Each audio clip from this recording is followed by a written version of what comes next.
Yo, what's up, babies? I'm EnviroBoy. This is my channel. Welcome. It's Monday. A good Monday because it's a holiday Monday, which, like, yes, there's like purpose to the holiday, but let's be real. The most important thing to all of us is that, you know, it's a holiday where I don't have to work. So that's it's a little cold and a little uncaring, perhaps, but also, yay, no work. How's it going, Cabin of Horrors? Good to see you here. Yeah, it's a holiday weekend, which means that yesterday was great. I was able to go hang out with some friends. It was a gorgeous, beautiful day yesterday. It is today as well. It was a gorgeous day yesterday, so I was able to have a nice time out with some friends, having a nice barbecue and everything. Great time. Didn't have to worry about staying out late or anything, even though today's Monday, which, oh man, that's a great scenario. It's a great scenario. So I am, all of that to say, I'm in a good mood, and hopefully everyone else is in a good mood as well, because we should all get to be happy and in good moods at all times, honestly. Like, I don't know. I don't see any reason why we shouldn't strive to have that. That's just me, though. Ah, boy. I'm happy to be sitting here and doing some writing, too. I'm just feeling like it's gonna be a good day to get some creativity out on the pages here, get some stuff written up, and yeah, I'm gonna stop just talking about it and actually do it. So let's switch this over. I don't know. Not a particularly exciting intro, but who needs an exciting intro? Let's just go ahead and have some fun here. So I'm gonna do what we've been doing. We're gonna work a little bit on our ongoing campaign building project. Enjoying some tea alongside creative juices. Just don't get the juices in the tea. I don't know what it'll do to the flavor. I don't know that I want to say that sentence ever again. I don't know. I'm not gonna talk about my juices anymore. It just, there's too many connotations, and I'm just not comfortable with all of them. So no, I'm glad you're having a good time. I'm glad it's a chill day all across the board here. That's, like I say, I think that's a great thing. But yeah, I'm gonna have us warm up with a little bit of work on our ongoing rune system that we've been working on here, because I like doing it, and that's what I want to do. So we're just gonna pick up where we left off. I think last time, yeah, we've been working on our abjuration spells here, turning those into our runes, so that players can have whatever insane magic items they want to have, because the more chaos the better.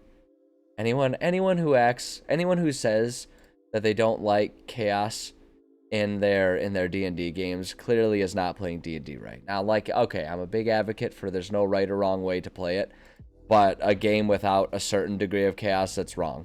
Like, I'll go ahead and draw that line in the sand. You can fight me about it. Oh boy. All right, so the last one we did was freedom of movement, which was actually a really fun one. Like, that's a really fun rune, because just, you know, we ended up having like the footwear that offer you freedom of movement, which I think is just a neat idea in general. But yeah, the next one. Okay, so now here's where it gets weird. Mordenkainen's private sanctum. Is that what this is? I really wish it would, like, yeah, okay. And then versus private sanctum. I don't know that these are actually functionally different. I don't think they're any different. I think we can just make one. I think all of the parameters are the same. Let's see here. 6 bullet points. It's the same exact spell. I'm not perfectly sure why they bother separating them. It doesn't make any sense. Makes no sense, dang it. They've lost their minds. Alright, that's why I'm here to clean it up, because clearly I know better than the entirety of Wizards of the Coast. Can't even say that with a straight face. Anyway, private sanctum. Alright, we're going to go ahead and take our spell as written. That's just the easiest way to go about editing it here for the sake of runes. Gotta get our bullet points, because if I don't properly bullet point it, then I'm just not gonna be okay with it. It bothers me. It bothers me too much. Is it a little obsessive? Yeah, but I'm not gonna try and fight it. It'll just make me uncomfortable.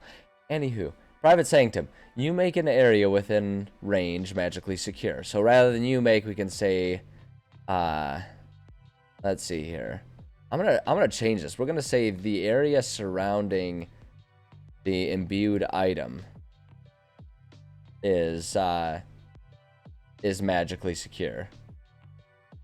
So we're gonna say, we don't want the within range. We'll just say the area surrounding the imbued item becomes magically secure. The area is a cube that can be as small as 5 feet to as large as 100 feet on each side. Spell lasts for the duration until you use an action to dismiss it. Okay. The area is a cube that can be as small as on each side, and is on each side with the imbued item in the center of the cube. Right, so it's like the item is creating the sanctum, right? So it's rather so that's one of the things that's going to be drastically different about this as a rune rather than a spell, right? Because like as a spell, you would just be like over there, and you would like point, and the area would suddenly become magically secure. But that's not how that ain't gonna be how it works for an item. Like if it's an item, it makes much more sense, because it's not like the item. I mean, I suppose when we get to the sentience, the item could do it. It's actually a good idea for the sentience. We'll put a pin in that one. If the item becomes sentient, then we can have it that it can like sort of choose an area as long as it's within, as long as the enchanted item is within the area. But as a baseline, it just kind of projects a region of safety around you. I think that makes the most sense to do it that way. The spell lasts for the duration or until you use an action to dismiss it. Yeah, that makes sense. When you cast the spell, you decide what sort of security the spell provides, using any or all of the following properties. So, again, because it's not inherently a sentient item, I'm thinking that there might be a limit to this. And what I think what we'll do is we'll actually just say, when you cast the spell, or rather, when you activate the item, that's first off what I want to say for this. When you activate the item, instead of you decide what security the spell provides, I think it's just going to, as a baseline, automatically do all of them, because it's imbued. I mean, I guess you could set it up so that when you make the item enchanted, you can almost like, because they're all activated with command words, you could in theory do, you could do the Skyrim thing where there's like components to it, and depending on which components you speak could impact like the efficacy of it. So it's almost like you could set up six power words with it to activate each part, and you could like choose which part. But I don't know, I kind of like the idea of limiting this one to, it's like, oh, it's just a basic item that does that, and then like, that's why it's maybe an item that's a little limited rather than the full-blown spell. I think I like that. I think I want to set it up that way. Rather than when you activate the item, we're just gonna say all of the following properties take effect, and we'll just set it up that way. Sound can't pass through the barrier at the edge of the warded area. Barrier of the warded area appears dark and foggy, preventing vision, including dark vision through it. Sensors created by divination spells can't appear inside the protected area or pass through the barrier at its perimeter. Creatures in the area can't be targeted by divination spells. Nothing can teleport into or out of the warded area. Planar travel is blocked within the warded area. Yeah, I think that's all written exactly as we need it there. I think that's great. Casting the spell on the same spot every day for a year makes its effect permanent. I don't know if that really I mean, I guess that would make sense. Activating this spell on the same spot every day, because you're not casting or activating. But yeah. Activating the spell on the same spot every day for a year makes this effect permanent, which functionally in a game kind of means nothing.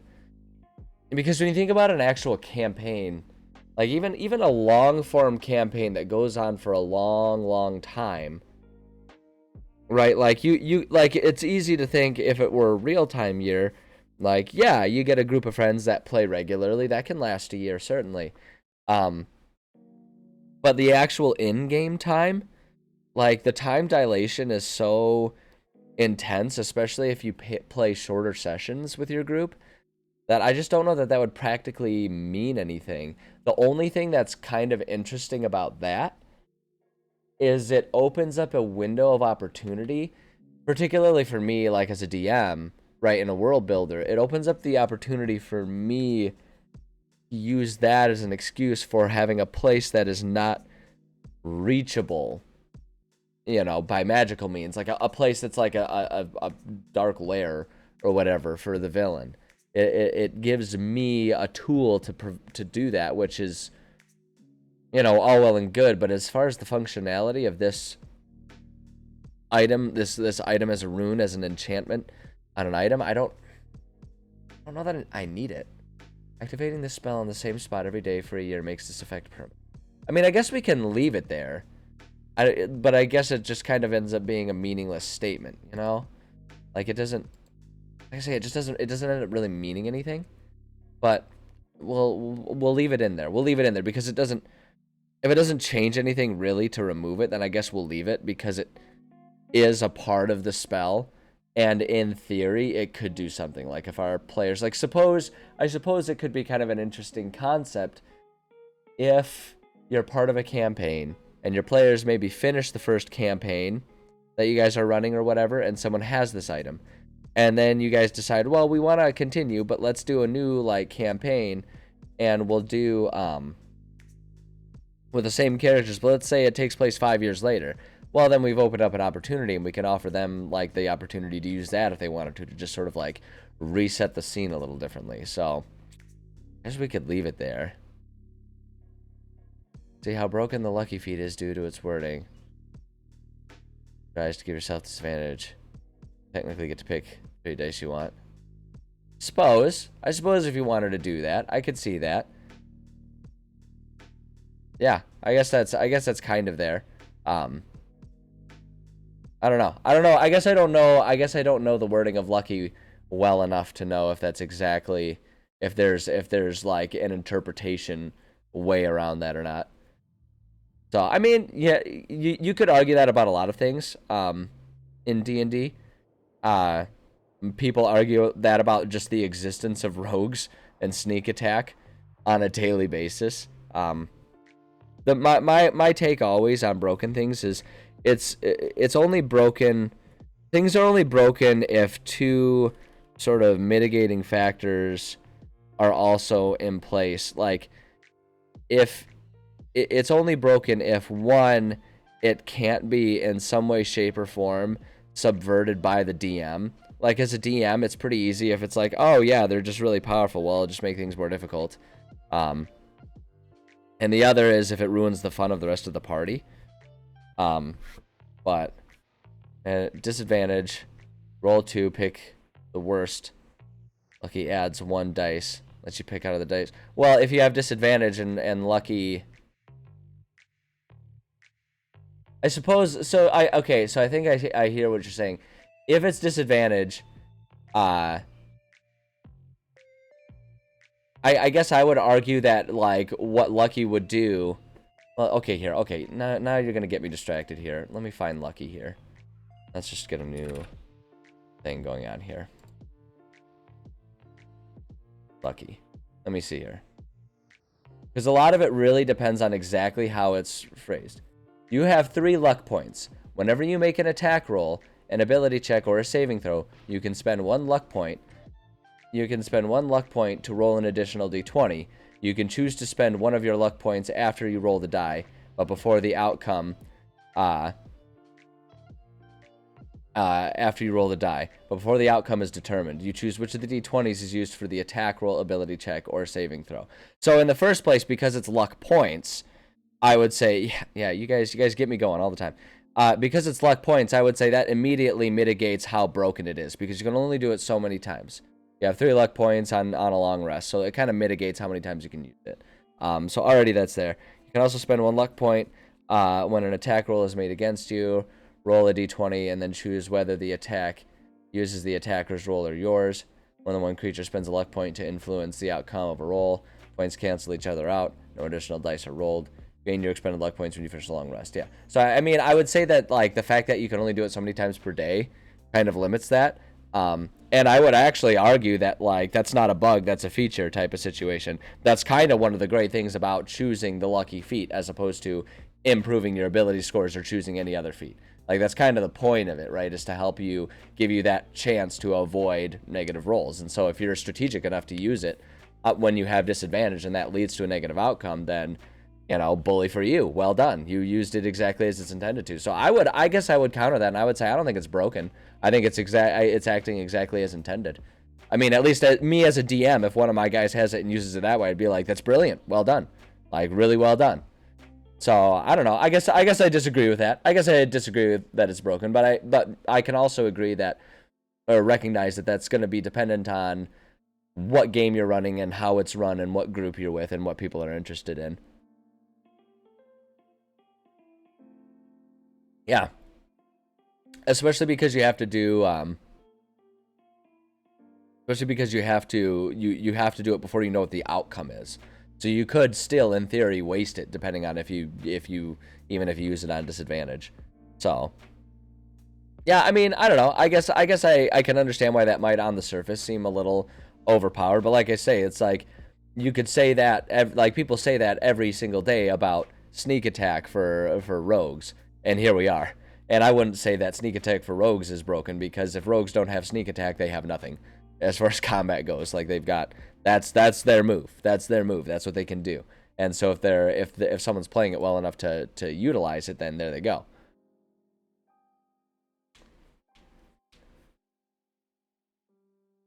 If they wait, okay, what are you? Let me read it again. What are you talking about with this close their eyes thing? Hold on.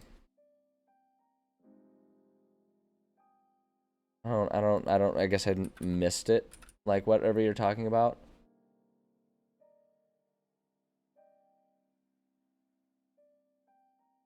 Close your eyes, you can't see the target and gain disadvantage. I mean, I guess I don't really understand how that's modifying it, because no matter how you use Lucky and what advantages you give, you can only use it 3 times per day. And so even if you're using it to, like, even if you're finding every way possible to like, give yourself an advantage, like, again, that's just you being smart. And oh, I see. So you, like, intentionally do it, close your eyes. I guess what I would say is, like, if someone's doing that, like, there's no rule that's that like, I don't know. I guess I would say if someone wants to try and rules lawyer that one, then I'll give it to them, because they only use it like 3 times per day, whatever, you know. But I don't know. I feel like that's kind of, that's getting that's nearing poor sportsmanship just in general. Like, I feel like that's getting on like moving towards like the poor sportsmanship side of things, which, like, I guess if you want to play that way, you can, but I don't know. I guess I would say, like, if you give yourself, because the flip side of it is you have to decide before you do it. So you give yourself disadvantage, right? And then that just increases your chance of having to use that luck point in the first place, if that makes any sense. You know what I mean? So it's like, okay, like, you give yourself, like, disadvantage and you roll like an 18 and a 2. Well, what if that 18 was the one that you had rolled and you had never had to spend the luck point in the first place?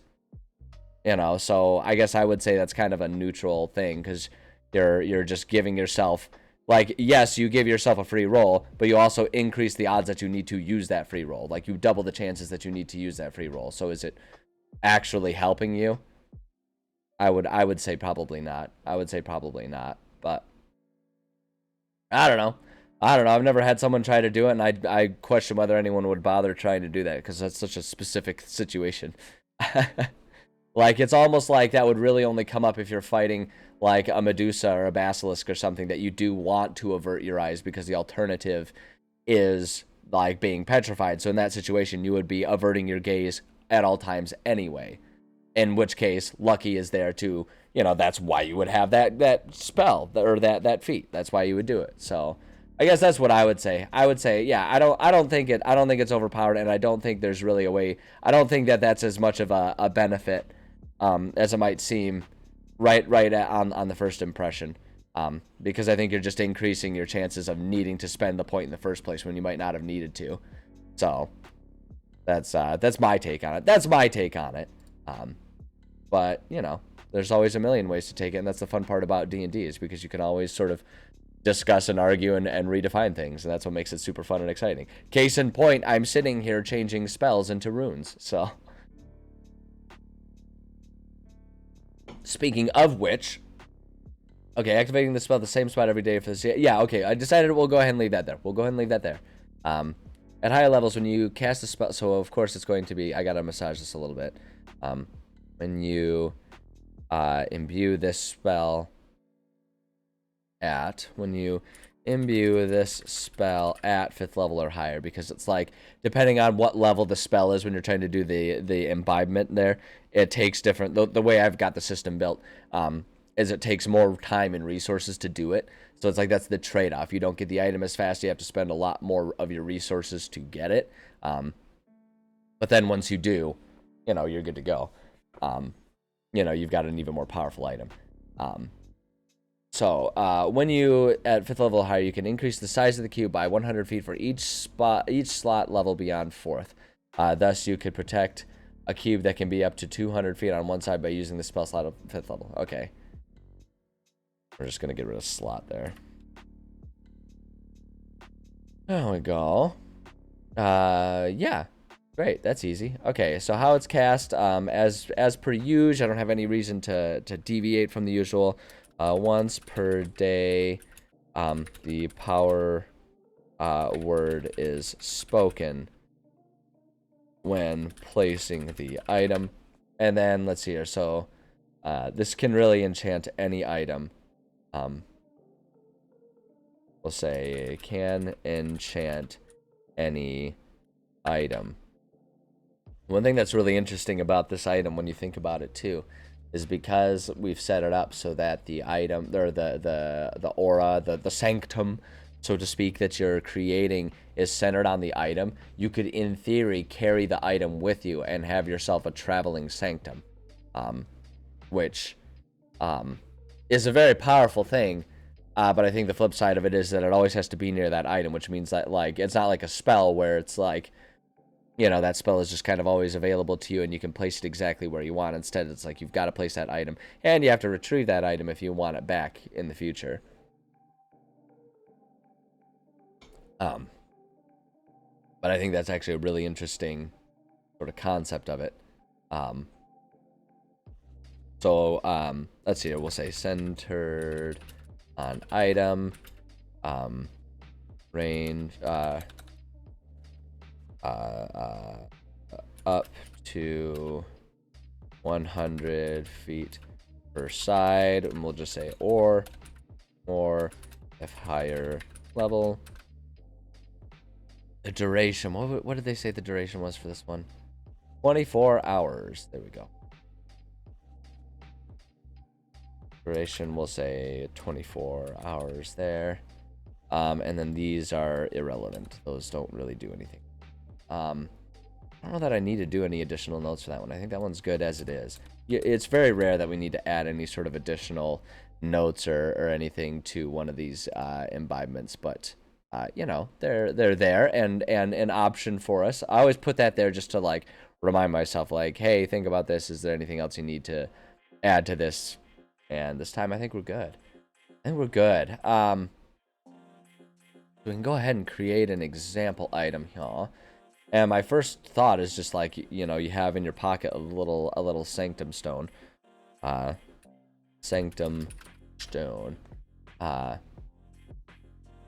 actually, so what my thought is for this one, so, as always, I like to sort of revisit and keep track of like how my sort of consistency guidelines that I set for myself to make sure that these are all sort of meeting the same standards of like power, whether things are going to be overpowered, underpowered, you know, just to try and avoid that. So a level 4 one, Counter Village Claim to Fame. These are items reserved for local leaders.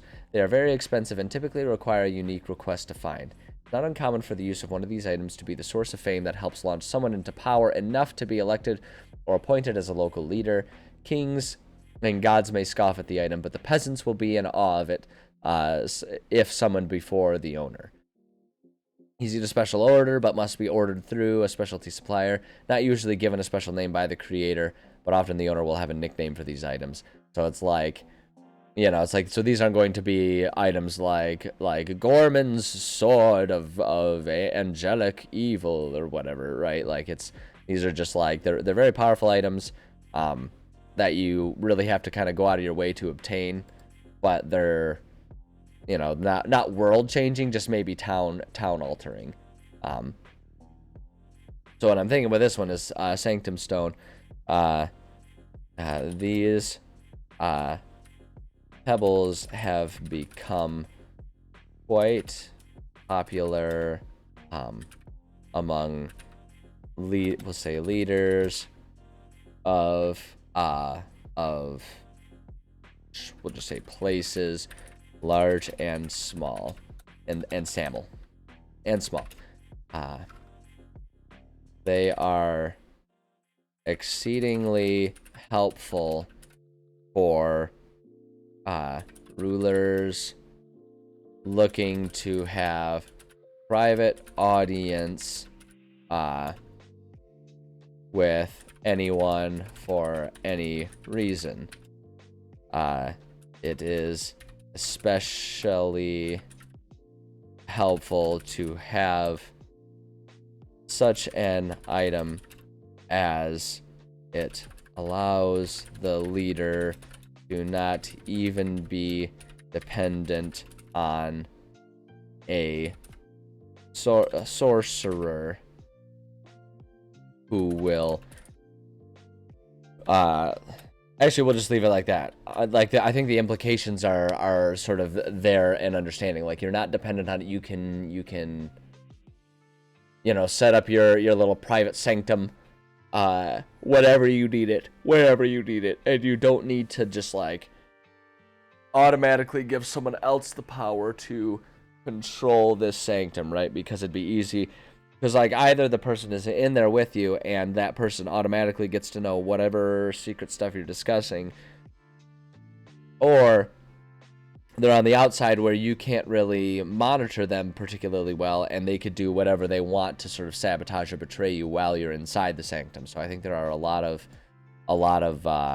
interesting negative connotations involved with relying on a sorcerer to give you that private sanctum, and that bleeds into why a ruler would want an item that could do this rather than a person. I think that's kind of an interesting item, and I like it. So now if it's sentient, it can do something. First off, we always do something extra for the person using it. And so what I think I want to do for this, so we had talked about it being able to have like a specific, like you could kind of change exactly the location or the size or something along that idea for some of these. And I think the lawful and the chaotic versions are going to be great for that. If it's good, what I'm thinking it will do, item is also alert to anyone trying to we'll say to anyone just beyond the barriers of the sanctum. Will warn the user if there is anyone snooping around. If there's any ne'er-do-wells outside just snooping around, we say, nay, they shan't learn our secrets, and they shan't catch us off guard. If it's evil, the item really hates eavesdroppers. Um, and what I think I want to do is anyone who isn't friendly to the owner will receive a small shock if they get within 5 feet of the barrier. And we'll say 1d4 damage. So it's not anything particularly bad, but it's like I don't know. Okay, story time. There's not much of a story to it. I have indeed been shocked by an electric fence before. It was at my uncle's farm, and there was like a cow pasture there, and I didn't know that the fence was electrified, so I touched it, and got a nice swift shock to the hand. And it's, believe it or not, for better or for worse, it's not like the cartoons where you just like immediately like, you know, and like everyone can see your skull and stuff like that. Wouldn't be very helpful because that would kill off all your cattle, right? Or whatever you're like, if you're trying to keep stuff out for a security measure, I could see where that might be kind of helpful. But when it's an electric pen meant to keep large creatures inside, it doesn't need to do that. It just needs to, like, you don't want to injure them. You just want to startle them. So what it does is it sends like pulses of what feels like a really, really strong static shock. And like I 100% experienced that. It was very startling when it happened. It was very, very startling when it happened. But yeah, so at any rate, my thought is that it would like maybe offer up a little shock of that nature, and it just does the 1d4, so it's not a whole lot, but you know, it's startling and no one will like that. So lawful, what I think I'm going to do is maximum size of the cube is only 50 feet per side, but the item is capable of placing the cube anywhere. Let's see, anywhere as long the item is within the as long as the item is within the area of effect.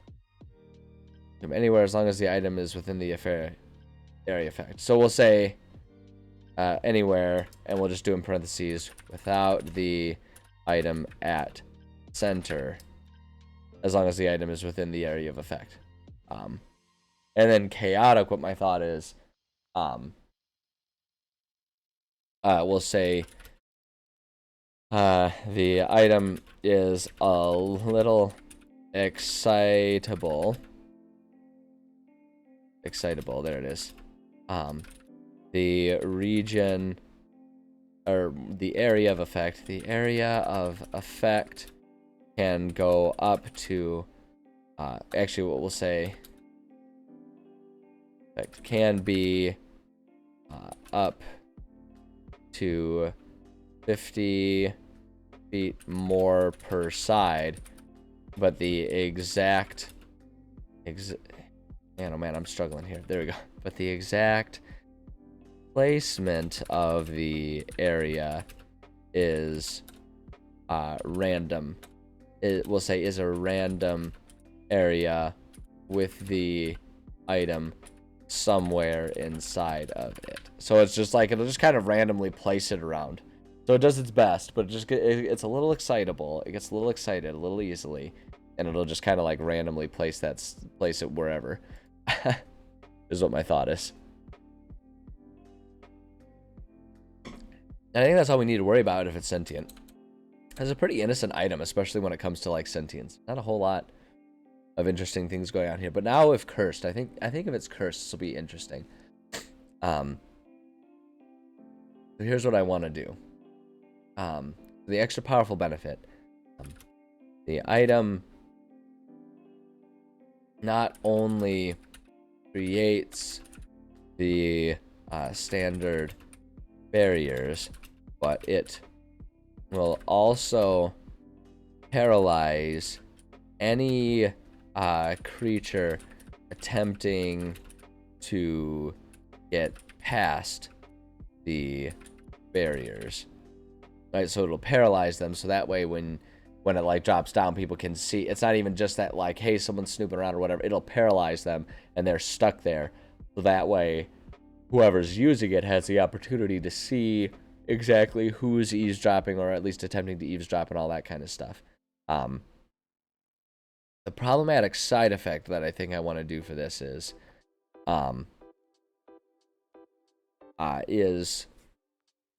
well, yeah, okay, here's what I want to say. Problematic side effect will also paralyze anyone attempting to leave the area before it is dispelled, right? Which seems kind of innocuous, but I could see where that would be a problem depending on how it's used and how people how people react to things. You know what I mean? So I think that's an interesting thing that could be beneficial or problematic. And same with the other way. Same with going from the outside trying to come in and all that kind of stuff. And so what it takes to remove, here's what I'm going to say. It takes to remove, the item must be removed magically. If the owner tries to abandon it, it will self-cast in a very small space, trapping the owner inside of the sanctum for the duration of the spell, right? So it's like it'll create a small barrier and it'll trap you in there alone for 24 hours if you try to get rid of it, right? So that's the punishment. So depending on how that plays out, that could be supremely, oh, excuse me, I apologize, supremely debilitating and problematic for the person using it. I actually think that's a really interesting. I kind of like that because I think what's interesting about this one too is, like, in general, even the cursed version, I don't think this is an item that people are likely to ever want to get rid of. Like they're not going to be wanting to get rid of it. I think for the most part, they'll contentedly keep it and just recognize that the curse, excuse me, the curse can be a little problematic. Although I almost want to say, like it'll do that, but I'm gonna change this actually because I kind of like the idea. We'll say the sanctum cannot be dispelled early. We'll say once cast, the barrier remains for 24 hours, right? So it's like you're gonna have to deal with that silence existing for 24 hours if you're gonna use it. So it's like there are very it makes it much more specific when they'd want to use it, but it's very powerful when they do use it. I think that actually makes excuse me, for a really interesting item. I think this is kind of a cool item. I think this is the type of item that could be a little bit of a sleeper, right? It's not super exciting, but when someone like creates it and thinks about what the implications of having this item are, they'll probably start to realize like, oh, this is really kind of interesting. This is pretty neat. So it's pretty neat. So yeah, I like it. I think that's a good one. I'm gonna run to the bathroom real quick and refresh my beverage. And when I come back, I think I want to do one more, and then I want to spend some time working on our campaign some more. I kind of want to do that. We got some more decorating to do, and we got the next stage of our temple to do. So I want to get going on that. But I do want to do one more of these. So I'm gonna run to the bathroom. I'll be right back. I appreciate your patience, and then we'll keep going once I am back. Thank you.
Alrighty. There we go. Thank you for your patience. I thank you. My bladder thanks you. So situated again here. Perfect. Alrighty. So yeah, let's do one more. Let's do one more of our imbibements. I think these are really fun, and I really do. They really have been super helpful for me, just as little warm ups as we're kind of, you know, as we get ourselves into whatever writing project we're working on. I think you know, like I kind of made the analogy beforehand about how it's not entirely different from when you're going in for a workout and you know you want to warm up your muscles a little bit. It just makes it a little bit easier for you to actually be productive during the workout. It's like if you're already in that creative mindset, the brain has an easier time kind of getting into it, or at least mine does. So I'm doing it because the other thing is my stream. I can do what I want. So I always feel so. It feels like such a power trip thing to say, doesn't it? It's like I'll do what I want. Like my gosh, like. But, like, the beauty of it is either people are like, yeah, great, I'm here because I like him doing what he likes to do. Or people will be like, oh, well, fine then. I'm just like, if you're going to be that way, then I'll go watch someone else. In which case, it's like, good.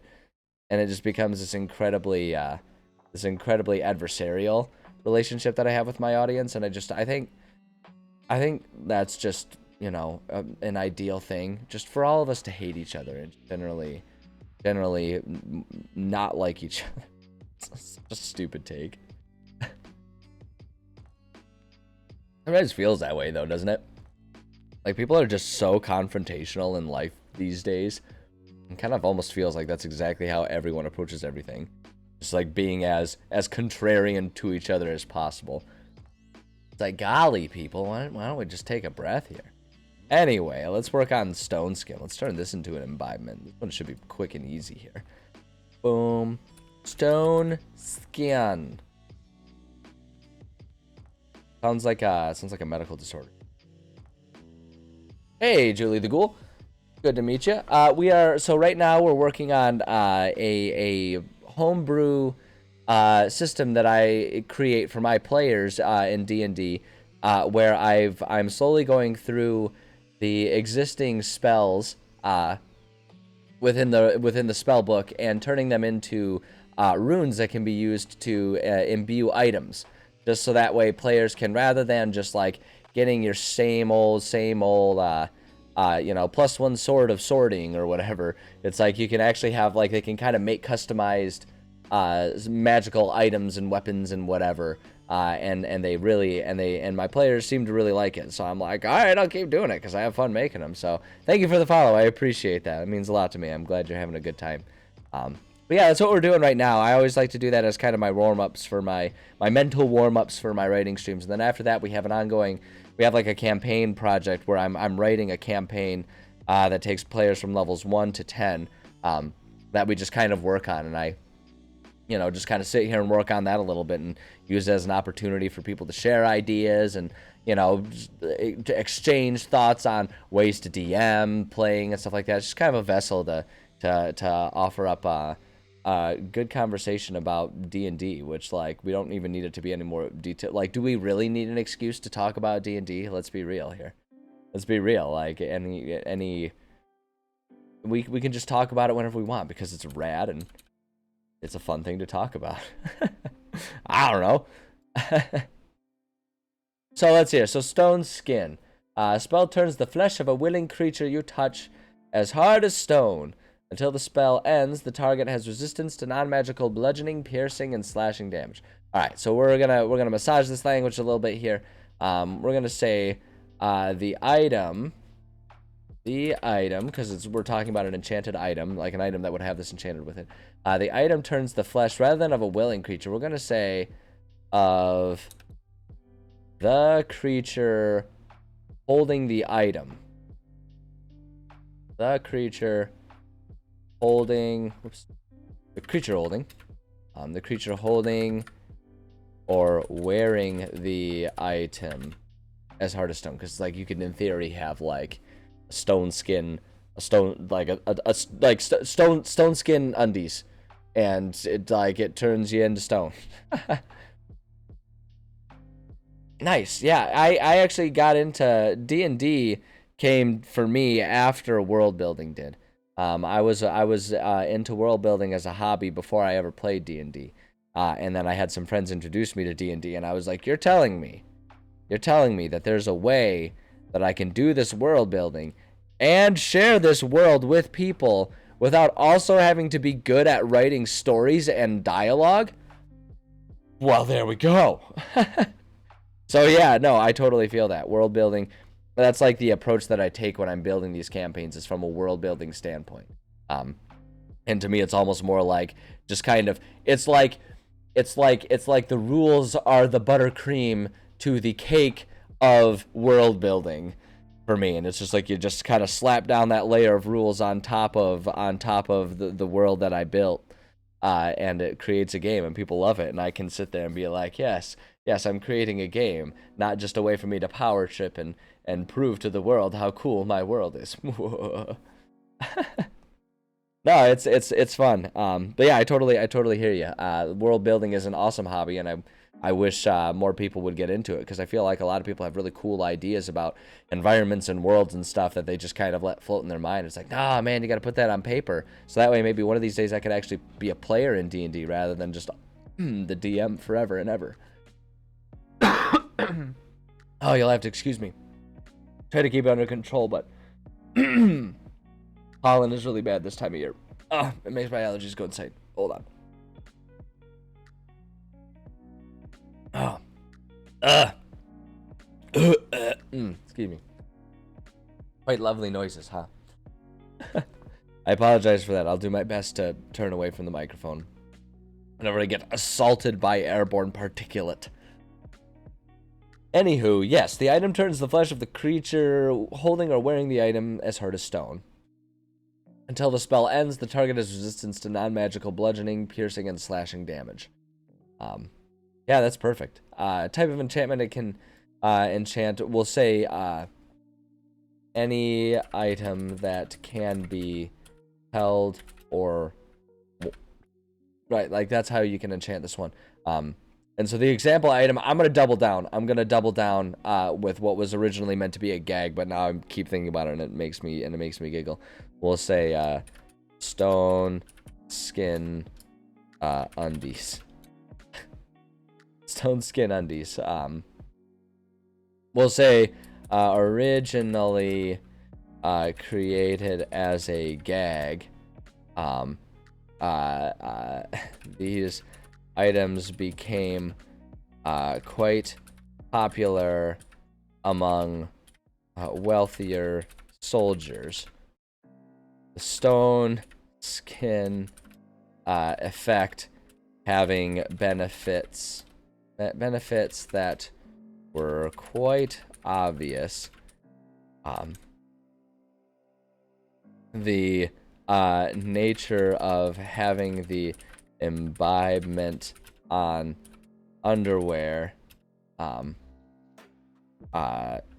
turned out quite well, as there were very few willing to steal the used smelly underwear of a soldier who has seen battle.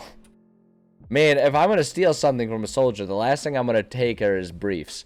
Like, that's just not, like, you know, I mean, even if I know what it is, I'm looking at it, I'm like, you know, I think I'd rather steal, you know, his sword and shield and sell that for the coin that I can then use to buy my own underwear. Like, I think that's what I'm gonna go for. It's kind of like, and maybe this is my, you know, privilege or whatever speaking, but it's kind of like when you go to a thrift shop and you see underwear, and it's like, I understand, you know, people are down on their luck, but considering that a pack of Fruit of the Loom is like maybe like $5, you know, it's like, I feel like most people, even if you're down on your luck, would probably be willing to splurge for your own pack of Hanes rather than buying Jimbo's skid-marked underwear that he's getting rid of because he, you know, it's gross and he doesn't want it anymore. I don't know. Damakas, thank you for the follow. I'm glad discussing used underwear did it for you. No, I'm glad you're here. I'm glad you're having a good time. Yeah, I don't know. It seems to make sense to me. It makes sense. It's like like if you see someone and they've got like a really really powerful jock strap, you're probably willing to just be like, you know what, that one's his. That one says he keeps that. I don't know that I wanna. I don't know that I want to share his jock itch. I don't know that the stone skin is worth having having scaly skin after the effect wears off. It's just me. I don't know. Maybe I'm a little too much of a diva, and maybe there are people that are willing to go on a panty raid to get themselves some stone skin boxers. But I'm just thinking about my own sensibilities, and I wouldn't do it. So I could see that item becoming quite popular. Could see it becoming quite popular. I mean, it kind of functionally is a cup, right? It's like a magical cup, because you put on the undies, and then it turns your skin to stone, which includes the cash and prizes down there. So it's like, it works out really well. I'm gonna stop talking about Soldier's junk, and we're just gonna move on with this. I think I belabored the point enough at this point in time. It lasts for an hour. Duration, we're gonna say 1 hour. Range, say item must be held or worn. And then how it's cast, we'll say activation word is spoken while the item is held or worn. Boom. I almost like the idea too of you having to give it a little tap, that the person who has the item, right, they're like the action word is like stone skin, and they've got the underwear, so like, I need my stone skin, please. Bow. And then like that gives them the stone skin. They just gotta give themselves a nice little booty tap or something. Like, I think that'd be good. Remember when I said I was done belaboring the point? I lied. Because it's funny. It's funny to think about a bunch of soldiers like it'd be really funny too if it was like a ritual, like a bunch of them had it, and so they just did like the standard like locker room butt tap to each other that you see on sports teams all the time. It's like, all right, let's have a good crusade out there, boys. All right, remember, stick your sword, stick your stabs clean, right? Shields up, and yeah, let's go home in one piece. All right, attaboy. And like everyone just gives each other a butt tap to give themselves the hour of stone skin. Because hopefully you're not out there on the battlefield for more than an hour. I don't know. I was never part of a medieval thing. I'm sure they did last many hours, in many situations, but you're still hoping that it won't. Anyway, I kind of want those undies now. Kind of want them. Not gonna lie. Be really handy. Like, I feel like they'd be really handy, like, just in general. Like, if suppose you're going on a road trip, right? And you're just a little nervous about stuff, or like there's a stretch of road that has a lot of twists and turns. You're just worried about the car's traction, or there's like an icy day, like you're out driving in the middle of a snowstorm or something. Just go ahead and, like, just sit down and just give your booty a little tap, and you got stone skin, and suddenly you don't got to worry about about the car crashes as much. Like, you're still gonna want to avoid it because you got to repair the car, but if you're like immune to all those damages, be a pretty handy item. I feel like it's kind of redundant to point it out though, because most of these magical items would be pretty rad to have for one reason or another. Because magic is awesome, and why would we create magic? Why would we create a fantasy thing that isn't awesome? Right? What would be the point of that? There'd be a lot of strange waste of mental energy to, like, I want to create, like, what if I could have anything in the world? I think what I'd like to do is have, like, magic syphilis. Yeah, that'd be cool. It's like, no, that's a dumb thing. We only imagine cool things. All right. Anyway, so I that took a weird tangent. I apologize. I kind of went off the rails a little bit on that one. Let me just try to dial us back in a little bit here.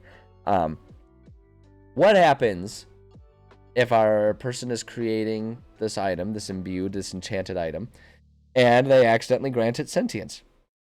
Happens, you know, every once in a while. Like, it happens to the best of us. You're just sitting there creating a little voodoo doll, and the next thing you know, oops, played God, gave it sentience. Ah, geez, now what do we do? Now, so if it's a sentient item, if it's good, as always, it's like it'll do something a little extra for the person who is using it or wearing it or whatever. So for this one, item turns the flesh of the creature holding or wearing the item as hard as stone. Until the spell ends, the target has resistance to non-magical bludgeoning, piercing, and slashing damage. I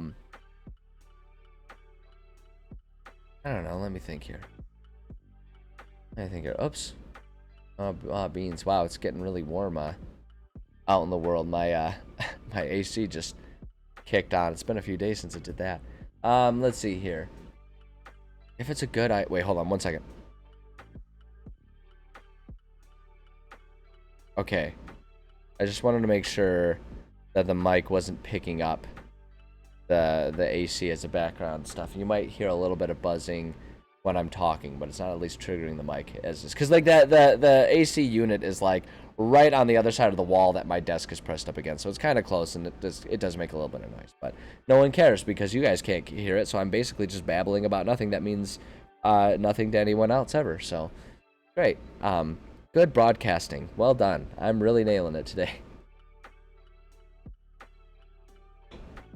The item's good. I like to, like, for the sentience, I like to add a little extra zest, right? It's like, you know, it's like this, like, if the rune is a cup of hot cocoa, the sentience is like adding just a couple marshmallows in there, right? Right? If the runed item is a Jello mold, the sentience is the tub of Cool Whip sitting right next to it. And yes, I 100% pronounce it Cool Whip because I think that's hilarious. I've never stopped thinking that was hilarious the first time I heard the gag about pronouncing the silent H. I have people in my life that laugh about me doing that all the time. And I'm like, yeah, feel free to laugh about me. It's ridiculous that I say that, but I can't stop myself. Lord help me, I can't stop. I've tried, I can't quit. So if it's good, I always have it do like something good for the person using it, and if it's evil, it does something bad for the person acting against the person using it, right? So like no matter what, sentience tries to help the owner. It's just how does it do that, right? If it's good, it tries to be, you know, like extra protective or extra, you know, teammate-ish. If it's evil, it likes to be a dickhead to the enemies of the person using it. If it's lawful, it's very focused and serious. If it's chaotic, it's a little spastic, but it means well. That's how I like to do it, basically. So if it's good, my thought is that, so we'll say the item tries very hard to protect against magical effects as well. Trying to think of, well, okay, I don't know, maybe that's a little too much. Maybe that's a little too much to have it like offer against the magical. Maybe what a better idea is, holding or wearing the item is hard as stone. Until the spell ends, the target has resistance to non-magical bludgeoning, piercing, and slashing. So actually, here's what I want to do. Here's what I want to do for this. Starts off with a lot of zeal. The first hit that the user receives does no damage rather than half damage, right? Because it makes them resistant, but it's like maybe for that first hit, it makes them flat out immune. Makes them flat out immune to it. Hey, Weary Warlord. Oh yeah. I will not quit. I will not quit. There's a very good chance that this project will never actually truly be finished because they keep making more stuff, which that is not a complaint. I love it. But oh yeah, we're going. And the thing is too, anyone who's seen me play a video game understands I don't leave things unfinished. For better or for worse. For better or for worse. I tend to be a completionist about things. It has to be done. This is the only way. This is the way, and it is the only way. Good to see you here. Glad you're stopping by. If it's an evil thingamadoober doing negative stuff to the enemy, I think what I want to do for this one, what I think would be really cool, is makes the skin of the user like super mega ultra hard stone. Has the chance to break the weapon of any enemy hitting it. And what we'll say is I want to mechanically have it be have the enemy hitting the target roll. I'm trying to think about what percentage would be. I'm trying to decide if I want it to be a D100 or if I'm comfortable with it being a D20. Right, because like it's either going to be 5% or 1% at that point, because it's always going to be, it's either going to be on a 20 the weapon breaks or on a 100 the weapon breaks. I'm trying to decide if I only drink some mega pins. Yes, 100%. Because I got a mega thirst going on, and it can only be mega quenched with a mega pint. Super ultra mega hard stone. Has a chance to break the weapon of the enemy. I'm gonna go with roll 1d20 on a natural 20. The weapon used to hit the one wearing the weapon. We'll just say the weapon used. It's obvious which weapon it is. I don't need to be that descriptive of it. The weapon used is broken. Bada bing, bada boom. I think that should be fine. That's a 5% chance of it happening. And it's like, and I feel like that's fair. I feel like that's fair because it'll only be relevant maybe once or twice for most combats other than maybe a boss combat. Now in theory that could be kind of problematic for a boss combat. The flip side of that is if a boss is going, if you're going into a boss battle and that boss is both incapable of doing anything other than physical damage, as well as not in possession of at least 2 different ways to do notable damage, then they're not really much of a boss anyway, and it's okay for the players to have an easy time with them, right? Because they're just either like a sub-boss that isn't really important, or it's just a regular enemy in the end of it, right? Like, a good boss is going to have plenty of options, even if it's like mega acts of mega killing is busted up. It's gonna have more tools in its tool belt. At least it will if it's a well-made item or well-made boss, excuse me. So I think that's good. I think we can do that. Because the flip side of it is, while a D100, it is obviously possible to get that 100, and I've seen it all the time. I worry that would be too rare, that it would just kind of make, like, it would be so rare that making this special evil impact would be kind of pointless, you know, because like it's like I want it to happen over the course of a campaign. So, especially, you know, because the other thing about it too is like the person can activate this thing, but they can only use it once per day, right? So there's a very good chance that they won't be using it all the time. You know, it would take an action or a reaction to do it. So yeah.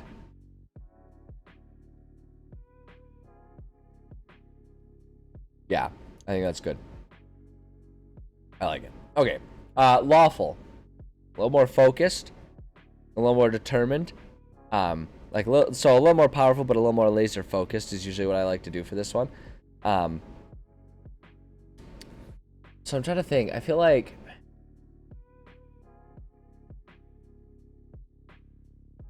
so the obvious is the here's what I want to do. Here's what I want to do for this one.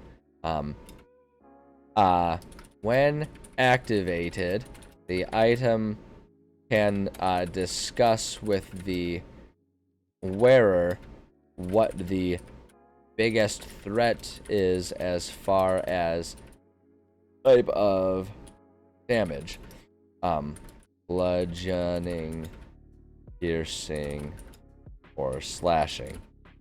For the duration, the item will make the user immune to that one type of damage, but have no effect on the other two, right? So it's like its focus is more narrow. So it's like, okay, you've discussed with the sentient item, it's like, okay, hey man, this thing's got a lot of stabby things going on here. Can you really protect me from those? And it's like, then the item's like, I'm on it. You got anti-stab skin now, you champion. But then if something else comes in with a big club, it's like, oh, well, you didn't say anything about bludgeoning. I don't think I can really help you with that one there, dude. It's a little too much for me, you know. So I think that would be interesting. I think that works. And then so for chaotic,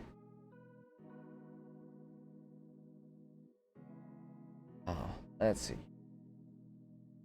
How do you like narrow or broaden the focus of it, but like reduce the efficacy? Excuse me. Apologies.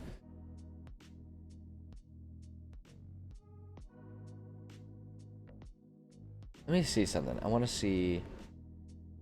Lasts for 1 hour.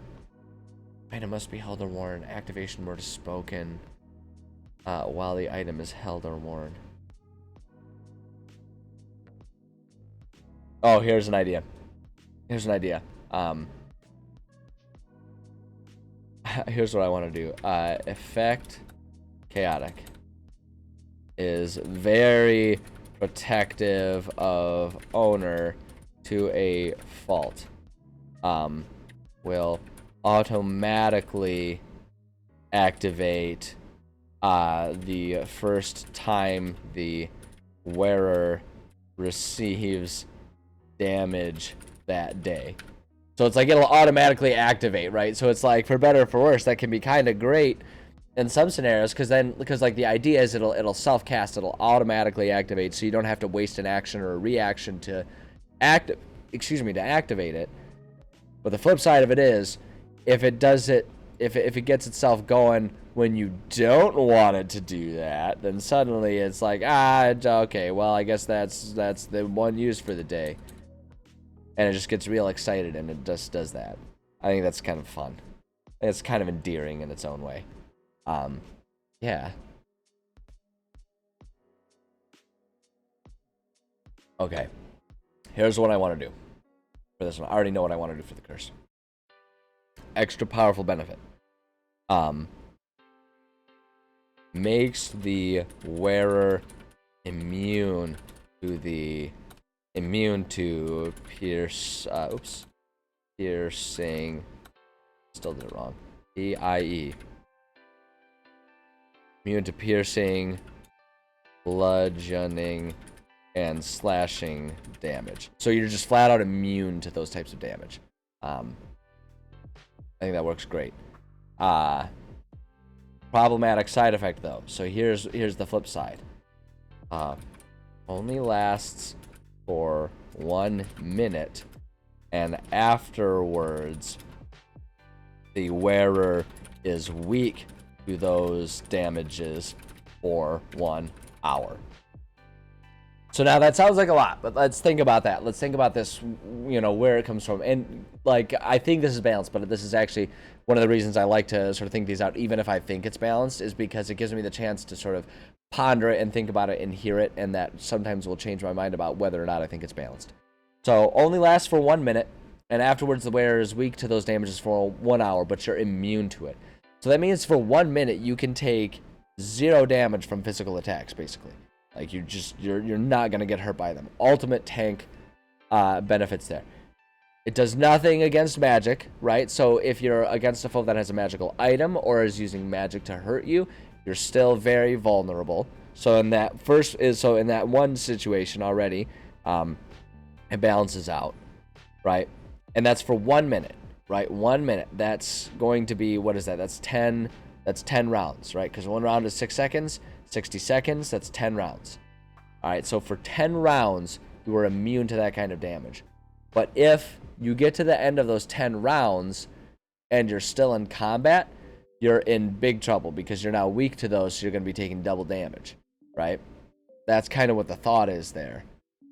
The other thing about it, too, is most combats will be done within a minute when you actually think about that. When you think about how many rounds it takes to kill most enemies, most situations, that's going to be done, that battle is going to be done for. So, like, using this item, and this is where sort of what I always talk about with my cursed items, where I really want to make sure that the pros and cons outweigh each other properly to still convince people to actually use the item, right? And so the thought is, like, for most combats, you're going to be, you know, once you are, or rather, like, most combats, it's not going to last that long. So then they can sort of strategize and be like, okay, so now I just have to lie low for an hour. If we just take a short rest after that battle, I'll be good to go. And then they're done using it. Is sort of the idea there. And I think that's a good balance. I think that balance will be, I think that'll be enough to convince someone to use it. And I think that balances out, because the flip side of it is, if that battle isn't done within that 1 minute, then you're in big trouble.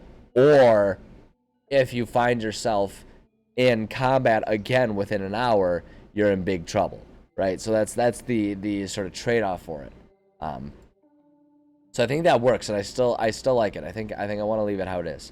I think I want to leave it how it is. So now, what it takes to remove. If you wait, first off, must be removed magically if the owner tries to abandon the item, will make them weak to, I'm lazy, so I'm just going to copy and paste. Oh, click the whole thing. There we go. Oh, shoot. Dang it. I forgot to grab piercing. At this point in time, I should have just typed it because it's going to be longer. But damn it, I already started, and I want to prove that I can do it. There we go. I want to prove that I can effectively use a mouse and keyboard, for crying out loud. Absolutely pitiful. If the owner tries to abandon them, it will make them weak to piercing, bludgeoning, and slashing damage until they accept that they are bound to the item. So it's like, if you try to get rid of it, it's gonna make your life literally you're gonna be at risk of dying at all times until you accept that this item is part of your life now, and there is no abandoning it. There's no getting rid of this item. Yeah, I like that. I think that's good. Like, you're stuck with it. There's nothing. If you try to remove it, it just gets angry. Well, I mean, yeah, like, that's kind of the idea, is that it'll get angry, but there has to be some sort of consequence, right? Because it's like, if it just gets angry, then it's like, okay, fine, and then you throw it in a river and let it be angry in a river. So no, you gotta actually add some stuff to it. But no, 100%. In terms of personality, it gets really pissed off. That's what they all do. They're cursed items. They get angry and vengeful. That's that's a given. That's a given right there. Oh boy. Yeah, I think that's good. I like that one. I like the stone skin undies. I think that's a great item. It's a great item. And let's be real too. Let's just be clear. It doesn't have to be stone skin undies, right? You can get really specific with it, and you can do a stone skin jock strap or stone skin panties. You know, stone skin lace panties. That would be interesting. You can do whatever you want. This is a fantasy world. We're making stuff up. You can do whatever you want. That's perfect. I like that one. I like that item. I think that's a good one. I think it's a good one. And so what I'm going to do, I'm going to run to the bathroom again because I'm doing almost too good of a job of staying hydrated here. So I'm going to run to the bathroom again real quick. And then when I come back, I'm going to have us start working on our campaign that we've been working on. So sit tight. Just give me like, I don't know, like 30 seconds. And I'll be right back and we will keep on creating stuff. So yeah, I'll be right back.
Alright, much better. Much better. Oh boy. I have to imagine it would be like one of the least entertaining things in the world to just like see me sitting here doing a potty dance all day long. We'll have to experiment with it sometime one of these days. Well, no, you know what? Never mind. I take that back immediately. I will not be spending time on stream making myself have to go to the bathroom really bad and holding it in. And you want to know why I'm not going to do that? One, because it sounds uncomfortable. And two, because I guarantee you that someone's fetish out there, and I do not want my stream to become a fetish stream. Not happening. Not on this platform. Not on this platform. There's other platforms to do that. But if I'm going to open up one of those streams, I'm going to need to get a lot more donations from people. I need to get my money's worth out of that one. If I'm going to go for that. So, you know, stretch goal, give me money. I'm just kidding. I don't want to do that. Please don't stretch goal that one. What do you got for me? Spending time in a dungeon for current set of players. 3 level 5 spellcasters, Bard, Warlock, and Artificer. So hard to figure out how to balance things because the characters haven't done any combat, so I have no idea how strong they are. Alright. I actually can help you with this. I think I can help you with this because I do a lot of balancing. One thing that you'll want to keep in mind immediately is you're going to need to keep in mind that as spellcasters, they are going to be kind of squishy. They're going to be a little squishy. It's going to be a little easy to kill them. So you want to keep that in mind when you're picking out specific character or specific enemies and stuff like that for combat. So you might lean towards, like, what you could do is you could kind of do the same. You could kind of give them casters back to like give them the opportunity, because opposing casters will also be glass cannons. But really the thing is just pay attention to how many hit points the enemies have, as well as how many hit points just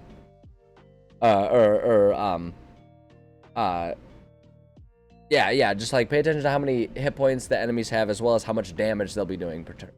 Right, so you can kind of keep that stuff in mind. In general though, I do have a system that I use that works really well for balancing combats and stuff like that. And what I can do is I can walk you through the system that I do that can kind of help figure out what you want to do. Now, a lot of it is conceptual, so you'll still want to sort of experiment to a certain degree with which of these ones you want to use. But the way I do it is I base it. It's kind of similar. It's me putting in the work to largely accomplish what is kind of accounted for in the rules as written, with their challenge rating system. But let me just find some blanks. You know, we'll just work up here. We'll just work up here, and we'll kind of work in this area here. So, sample, battle, balance. I don't know, whatever. Doesn't matter. So you say you've got 3 level 5 spellcasters. Here's how I go about doing it. Whenever I'm creating a dungeon or an area or something like that, I break up my campaigns into like chapters, right? And so and I try to do like 1 chapter per level, you know, per average level of my players. So if you've got so we're talking about level 5 spellcasters, and you've got 3 of them. So we'll modify it a little bit, because when I'm writing a campaign, I'll balance it for like 5 players rather than for 3, but we can easily modify this process for 3 to sort of figure it out. And I base it based on what type of experience points they're going to need going from the beginning of level 5. Since you're at level 5, it'll be the beginning of level 5, the experience they need from there to get to level 6. And I don't remember that off the top of my head, so I'm just going to look it up super quick, and we can use that to start. D&D level XP. Here we go. Finish the Google search. Oh, I'm not a robot. Stop acting like I'm a robot. Ridiculous thing. I am a robot. Please don't tell it. It's fucked up that it knows. All right.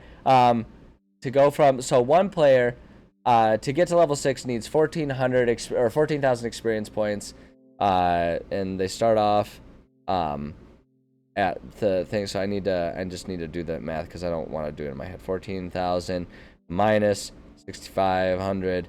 So 1 player will need 7,500 experience points to go from level 5 to level 6. We're going to times that by 3 because you've got 3 people to work with.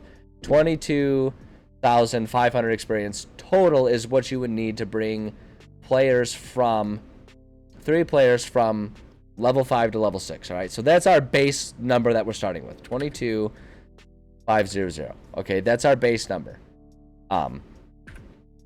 Now, the way I always break up my campaigns is for each character level, like for whatever level they're at, there are, like, I'm trying to figure out how to describe this. There are different sections within that chapter, and there are the same number of sections as there are player level. So when they're up to level 5, I'll break that into 5 sections, because the higher level they get, you need to break things up more, because just doing 1 battle worth 22,000 experience points will murder them all immediately, right? It won't work that way.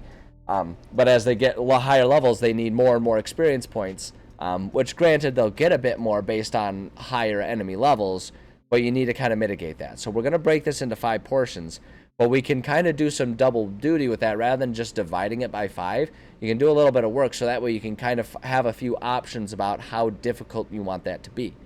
So what I'm going to do here is we're going to add up our points. So we've got 5 plus 4 plus 3 plus 2 plus 1 to figure out how many like portions we want to break it into. So 5 plus 4 plus 3 plus 2 plus 1 should be 15, right? Because 5, we got 5, and then 4 plus 1 is 5, and then 3 plus 2 is 5. So 3 sets of 5, so 15. So we want to break this into 15 portions. This is really convoluted. I'm going to do my best to explain it. But I promise you it'll result in having a lot of options for how difficult you want to make a balanced encounter for an enemy, or for your players, excuse me. And you'll have a lot of different options on how to approach it, right? Okay, so 22,500, divide that by 15. So we got 1,500, right? So one of the sections, as I do it, right? So since I break it into sections, one of the sections is going to be worth 1 of those. So one section will be worth 1,500. One of them will be worth 2 of those, so 30 or 3,000, right? One will be worth 3, so that'll be 4,500. Oops. One of them will be worth 4, 6,000. 1,000. One of them will be worth 5, 7,500, right? So those are our two options to break it down. Now, within each of those sections, I'll have different levels of difficulty for battles that you can break it into, right? Easy, medium, and hard. And the way I do that is I just think about how many combats I'd like there to be in a given section, right? So in each one of them, there'll be 3 easy battles, 2 medium battles, 1 hard battle, and 1 boss level battle, right? And so if our easies are worth 1 portion of the experience points, mediums are worth 2 portions, hard is worth 3, and difficult is worth 4. What we're going to do is we're going to break that up into 14 sections, right? So let's look at our 1,500, divide that by 14, right? So that gives us a little over 100. I round up to the nearest 50 just because that makes it a little bit easier. So an easy battle is going to be worth 150 experience points. A medium battle will be worth 2 of that. So that's going to be 300. A difficult battle will be 450. And then a hard battle will be worth 600. Now that's very low amount of experience points. They'll probably have a very easy time with all of those. But the idea, the way I break things up this way is because as they're going from level 5 to level 6, I want things to get more difficult. So this part is going to be very easy, and the difficulty gets ramped up as they're going, right? But now we can do the same breakdown for here. So we'll take our 3,000 divided by 14, 214, so we'll round up to 250, 250 experience points, then 500 for a medium battle, 750 experience points for a difficult battle, and for the boss battle, that will be up to 1,000 experience points. So now you can already see our difficulty has jumped up, right, and we're getting more and more difficult. Next one, we'll do the same thing, 4,500. Now you could, if you're even better than me with numbers, you could kind of, because everything is like nice, even quarters and halves and all that stuff, the way it's broken up, you could do this without having to refer to your calculator every time, but I'm not that good with numbers. So this next one, the easy battle, will be worth 350 experience points. Multiply that by 2, that's going to be, what is that, 700 experience points. Next one, that'll be 1,050 experience points, and the next one will be 1,400 experience points, right? So again, we can see our difficulties kind of ratcheting up a little bit here. Next one here, 6,000, again, divided by 14 portions. Right, so an easy battle will be worth 450 experience points. Difficult, or a medium, will be 900. Difficult will be 1,350. And then go with the numbers, just lazy. That's fair. That's fair.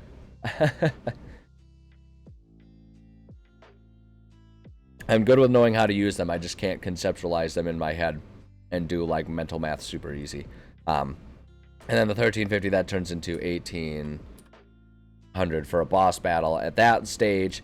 And then at the final stage, the most difficult setting, we can again set 500 divided by 14, because it was 535, so we round that up to 550 experience points, right? And so then the next one will be 1,100, the next one will be 1,650, and then the last one will be 2,200.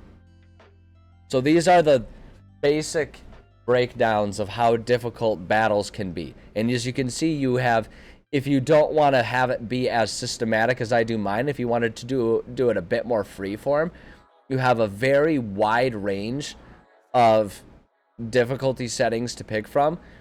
But the kind of take home for you here is, if you want something to be very easy for 3 level 5 players to handle, stick down to somewhere between maybe 150 to 550 experience points, right? Because that's what all of our easy battle, that's what our easy battle range is. So if you stick between 150 to 550, they will have a very easy time with those battles. Excuse me, sorry, allergies are still getting to me.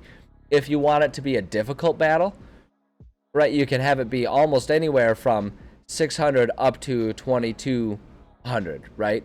This is obviously going to be a pretty easy boss battle. It's kind of more like boss battle. It's like, that's the boss, it's the most difficult enemy within that section. And then the final boss battle would be worth about 2,200. So now if we wanted to think about that in terms of, like, if we wanted to sort of see what that means for us in terms of an enemy, right? Let's go ahead and go here. Let's just go and look at some monsters here. And let's just to narrow things down a little bit, we'll just like pick one section and then sort by challenge rating, just so we can go through and see. So if we wanted to, let's say we wanted to give them a really tough, like really tough, they'll still be able to handle it, but it'll be difficult, and they'll be able to handle it, but it'll be difficult. And if the dice are unfriendly to them, then they may find themselves unconscious and or dying. But that's good when we're talking about a boss battle. We want there to be real stakes, right? So what we can do is we can look, and so we know if we're going to go with our 2200, right? Let's see, our challenge rating 1, right? The core spawn crawler here. This nasty looking thing. Looks like a Zerg from StarCraft, right? This guy right here, he is worth, where is it? 200 experience points. So in theory, you could throw 11 of these guys at your players, and that will be a pretty tough challenge for them, but they could handle it, right? And so you can kind of see they've got multi-attack, they've got pack tactics, so they've got some good resources to play off of each other and create a pretty tough battle for them. We can kind of keep going up here just to sort of experiment. Let's see, our challenge rating 8, 39, that's going to be too much for them. Challenge rating 7, that's a little bit much. They could probably still handle it, to be perfectly honest, at 2,900 experience points, because the other modifier to all of this is the more creatures that they're facing, the tougher it's going to be, right? Because they will be getting hit by multiple creatures. Like, think about it this way. If they only have one tough enemy, yes, he'll do a lot of damage, but if he misses, they can go a whole round without taking damage. For the smaller creatures, they won't do as much damage, but if you have 10 small creatures, there are 10 opportunities per round for a single player to get hit. So if 10 of them do the same amount of damage, exactly, action economy, 100%. So you understand that concept. So that's one thing to keep in mind. But a challenge rating 7 is probably going to be on the difficult side of them being able to handle for a boss battle, right? So like that's how I break it down.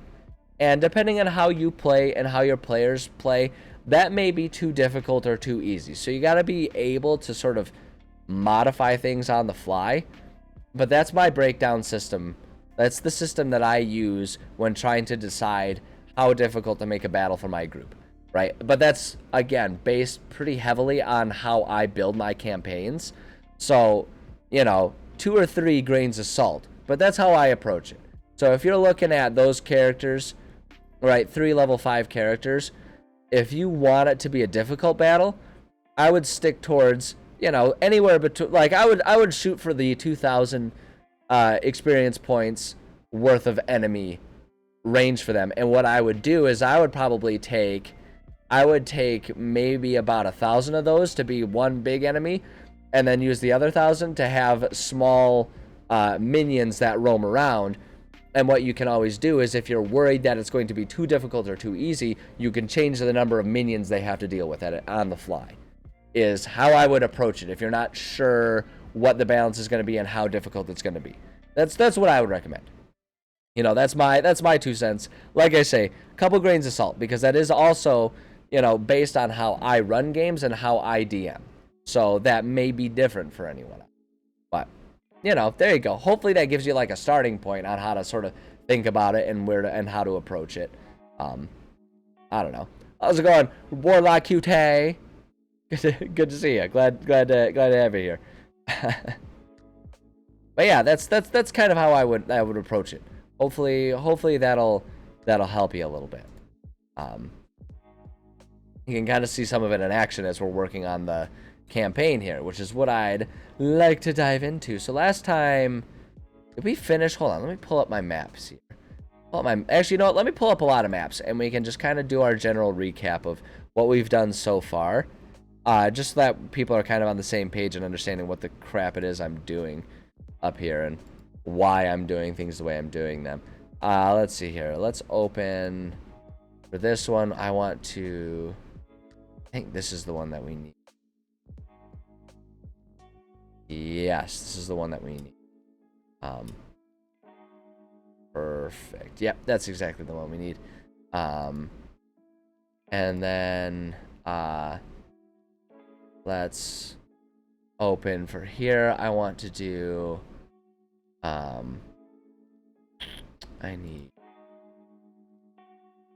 world map. Oh shoot, it's being silly to me. We'll do it this way. Let's open up the where are you? Map, there we go. We'll open that up. You want to check out your D&D Pinterest? Probably not right now. Probably not right now. We're working on stuff, and I want to try and stay productive here. If you want to share it, you could always get connected up with my Discord server, and you can post the link in the Discord that we have. You can share it there, and so when I've got more time, we can take a look at it. But on stream, I'm going to work on writing the stuff that I'm working on.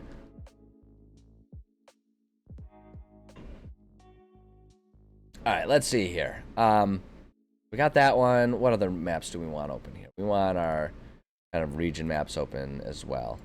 Boom. I think these are all the ones that we're going to be using. We're going to be using today. Yeah. Then we can close that empty one. And then, yes, that's correct. Okay. All right. I got all my maps. Hold on. I got to organize it because I'm obsessive and I need it to all be balanced out properly. I need it to all be organized properly. Otherwise, I'm just not going to feel right. It's not going to feel right if I don't do that.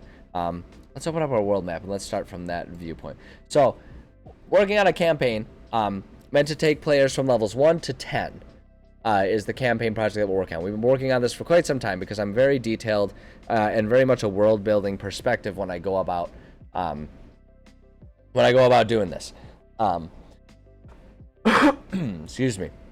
Sorry, again, the allergies are just, it's that time of year. But yeah, we're doing a homebrew campaign, and it all takes place in my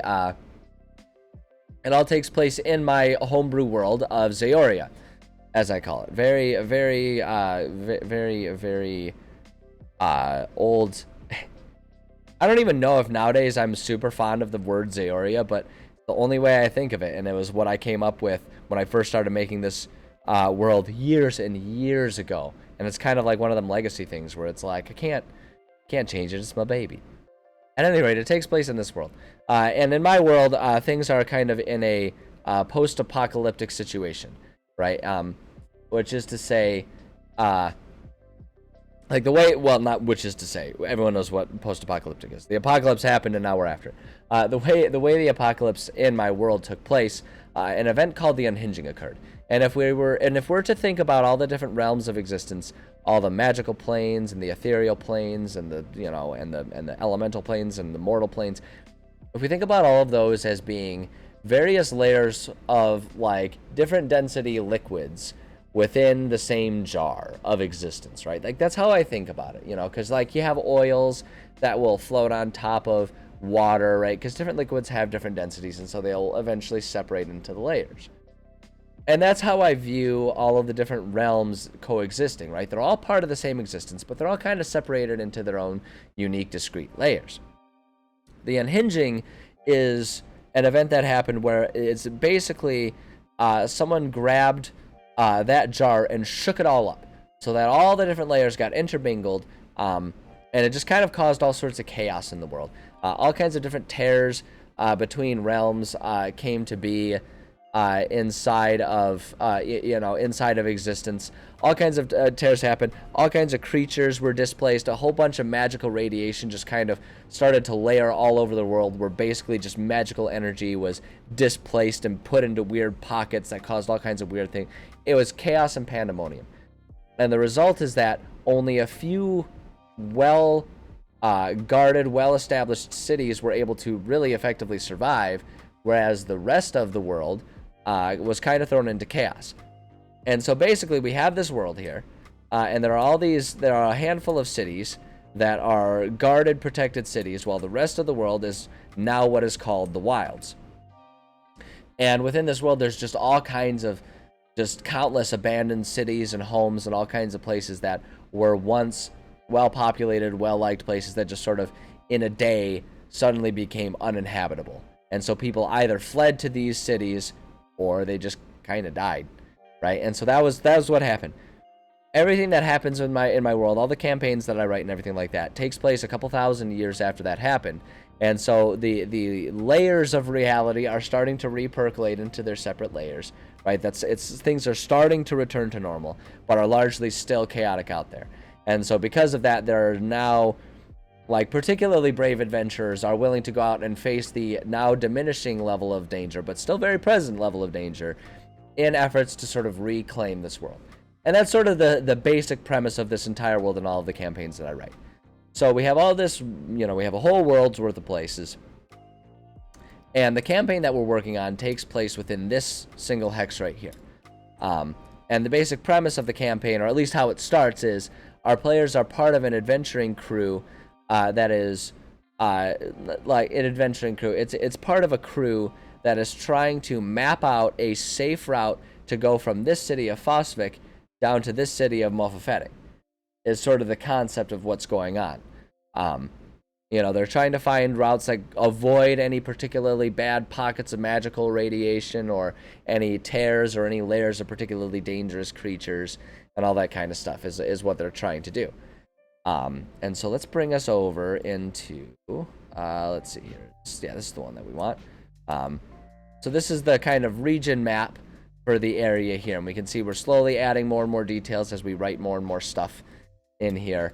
But basically our players were part of this effort, made it down to here, this forward base, and then reached a bit of a snafu. Because what happens is it turns out that the Golden Wind Plains, which is the area down over here and kind of extends out beyond the map there, has over the years become the domain of a dragon. And the dragon's all like, "Oi, this is my land, can't be here." And it's a metallic dragon, so it's at least willing to discuss things and reach an amicable solution before immediately just consuming and eating them. So it comes down and talks to them, and the players, at least like these sort of NPCs that are part of this crew, you know, that our players are part of, will be like, "Look, man, we're just trying to create a trade route. We don't really want trouble, but this will really help our people, you know, survive and recover better from everything that's horrible in this world." And the dragon will think a little bit, and the dragon says, "Okay, tell you what. This place over here called the Hall of Wisdom. There's some cool stuff in there. I want to get that stuff. Don't ask me questions about what it is. It's dragon business. I want to get in there. All right? But it's locked away by magical locks, and it needs 4 keys to be able to you know, unlock it.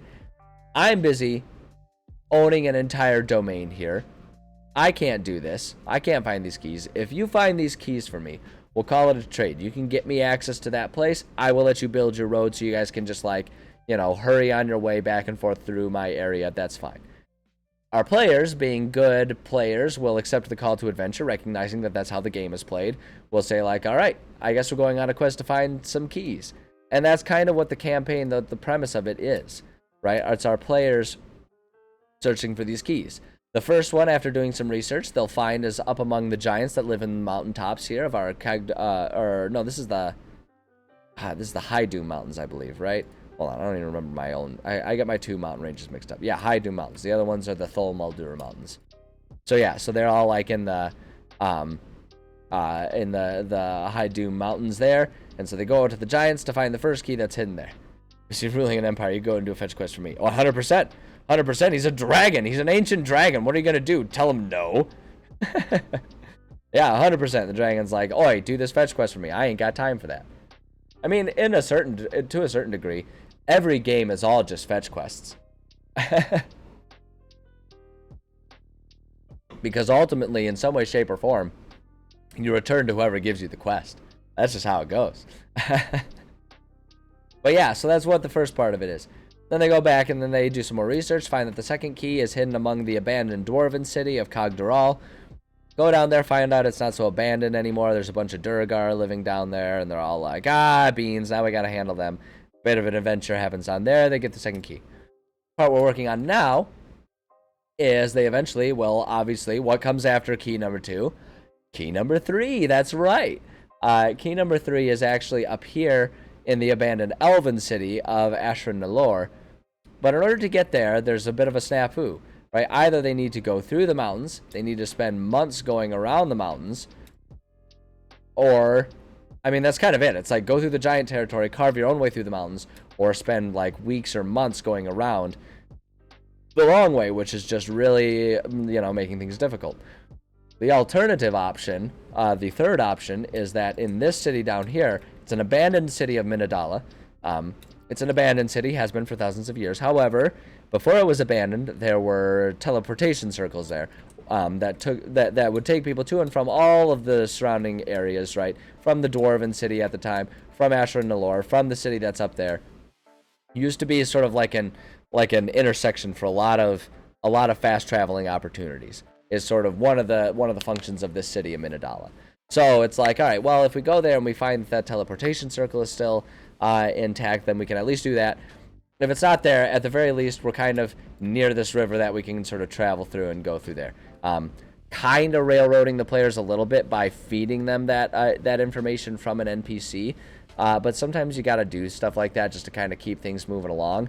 I do my best to keep my worlds open and sandboxy, but the fact is, sometimes there are right and wrong answers to solving a problem, right? It's like, yes, a puzzle is open world in the sense that you can approach the pieces in whatever order you want, but the fact is there is one solution to the puzzle. So, that's kind of the thing there. It's kind of a tough one to balance. We kind of railroad them a little bit, but like I say, in order to give them adventure, sometimes you have to do that to a certain degree with tabletops. It's not always possible to just let them roam around and do whatever they want. I mean, I guess it is, but then when you do that too much, it kind of defeats the purpose of designing a campaign. At any rate, the other flip side of it is if they do decide to go around, it's like, okay, fine, then they just don't go to Minadala, and that's fine. They just kind of, bypass that part of it, and they, there doesn't really need to be a problem with that, especially since going here is just the pathway there. If they find another pathway there, screw it. We're actually prepared for that. Because if they decide to just do long-form travel, then they get to do, in-game weeks worth of dealing with all of these random travel encounter tables that I've created, which are for every terrain that you can find in this map, and at every level our players might be at. So, there's always stuff to do. We've always got stuff that we can do for them.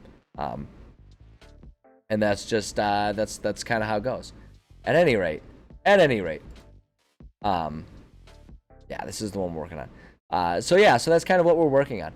Basically, what we've already established is that as our players arrive at the city, they find that the city is not actually completely abandoned.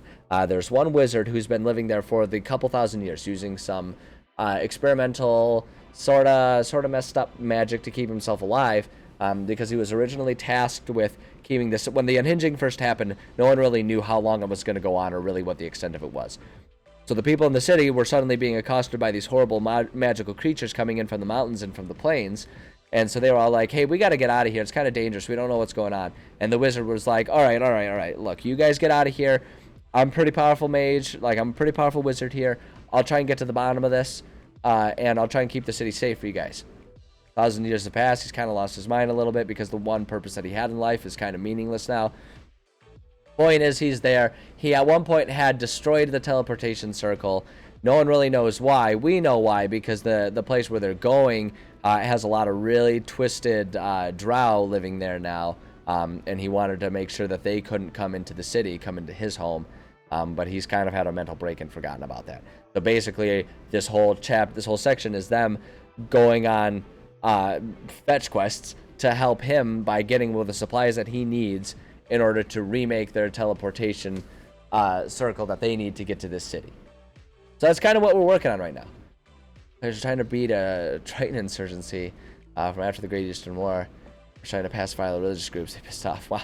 Well, I mean, that sounds... what that immediately makes me think of? This is going to sound a little random, but hear me out. It immediately makes me think of the show The Wild Thornberrys. And I don't know how many people remember that show. Everyone knows who Nigel Thornberry is, but I don't know how many people remember the show itself. But every single episode of that show, this is why that show frustrated me as a child. Every single episode of that show was Eliza having to fix up a problem that she caused by not looking past the immediate right here, right now. Every single time. It's always what it was. And as an adult, I can recognize that was kind of the point of the show. It was kind of meant to be like, hey, you got to think about bigger pictures because one action in one place can have big lasting effects in other places. But that whole show was basically Eliza going like, I don't like this. I'm going to change it. And then she changes it. Then everything goes to shit. And she's all like, I got to fix it. And that just makes me think of it because they're like, because it's like, it sounds like your players were like, man, we like, oh, we don't like this religious group. Let's do this thing that's gonna really piss them off. And then at the end, they're like, oh crap, now we gotta make them not really mad at us. That's what it immediately makes me think of. At any rate, not to judge you or your players or anything. That's the first thought that crossed my head. So at any rate, we just finished off the portion of this that is like the first section within this this dungeon that we have going on here. Yeah, okay. I know what we're gonna do. And also, what I'm about to say, I know will make people really make fun of me because I swear to God, I just stood up to do it. I have to go to the bathroom again. I do a lot of fitness in my life, and part of that is like I work really hard to stay well hydrated, so that way, like in the afternoon when I have to go to my workout, I can go take care of that. So I need to go to the bathroom again. I'm gonna go take care of that, just because I don't want to sit here and get like half a room done and then have to stand up and go. So I'm just gonna go preemptively do that so we can get a good long chunk of work in. So I appreciate your patience. I will be right back, I promise.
Alright, I'm back. Sorry. I wanted to just quickly close the window real quick just because my AC is getting kicked on. That probably means it's a little toasty outside.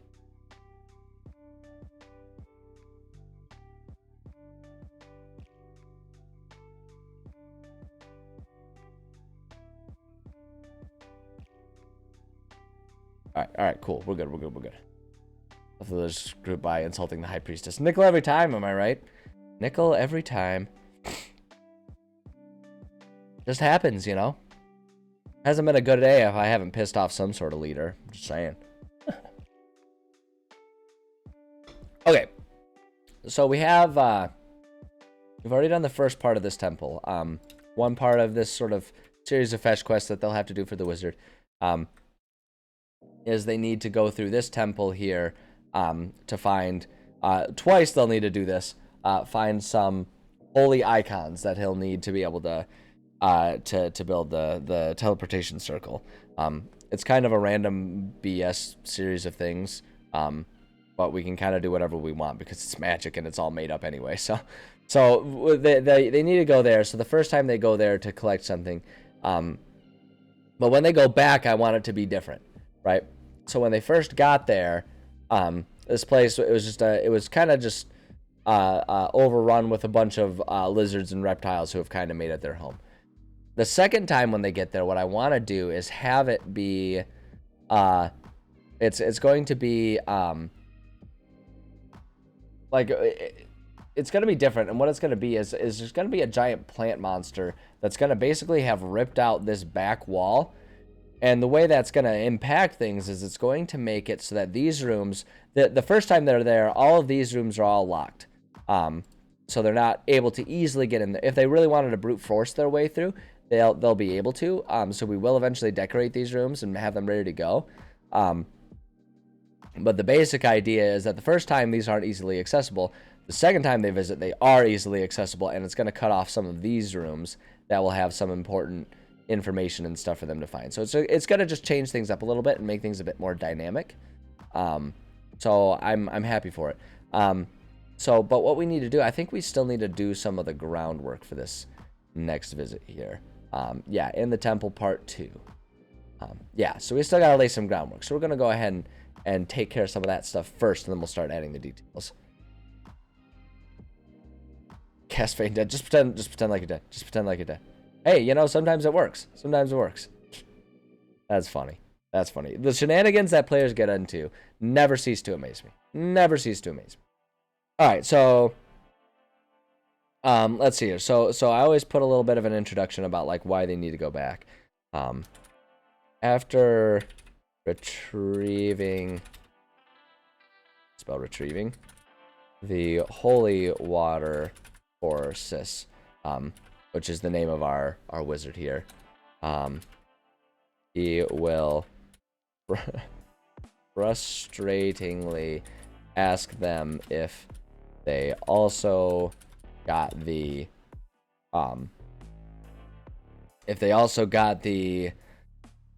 what was the item that we were going to do? It was going to be like a talisman of some sort. And I think we already mapped it out. It's going to be in here.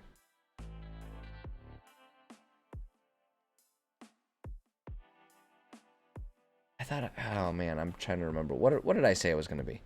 Hold on a second. I got to remember. See, this is why we take extensive notes as we're writing things. That way, when my stupid brain doesn't remember its own ideas, go back and review. Here we go. Holy icon of some sort. Holy water. Yeah, I had them flip-flop. The holy water was going to be accessible the first time. And the holy icon of some sort. I don't know if I actually ended up describing the holy icon in that first visit. I want it to be there, and I actually wanted it to be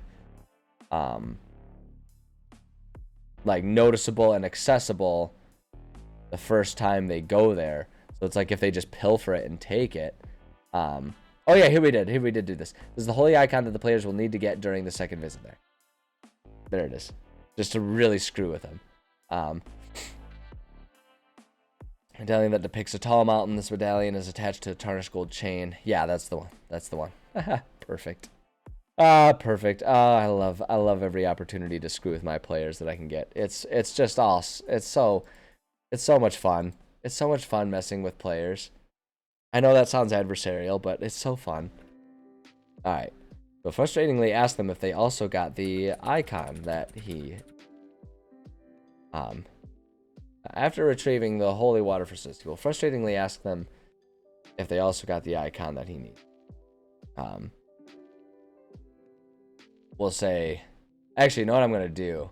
I'm going to change this a little bit. I'm going to change how I'm writing this a little bit. I want to keep this, but we're going to make this a DM note here. Because I'm going to write something narratively different. If they did grab it...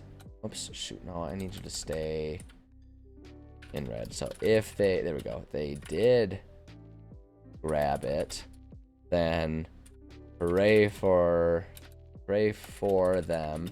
They can skip this section. If not, they need to head back. If they waited overnight, there we go. If they waited overnight, we'll say a herd, I guess.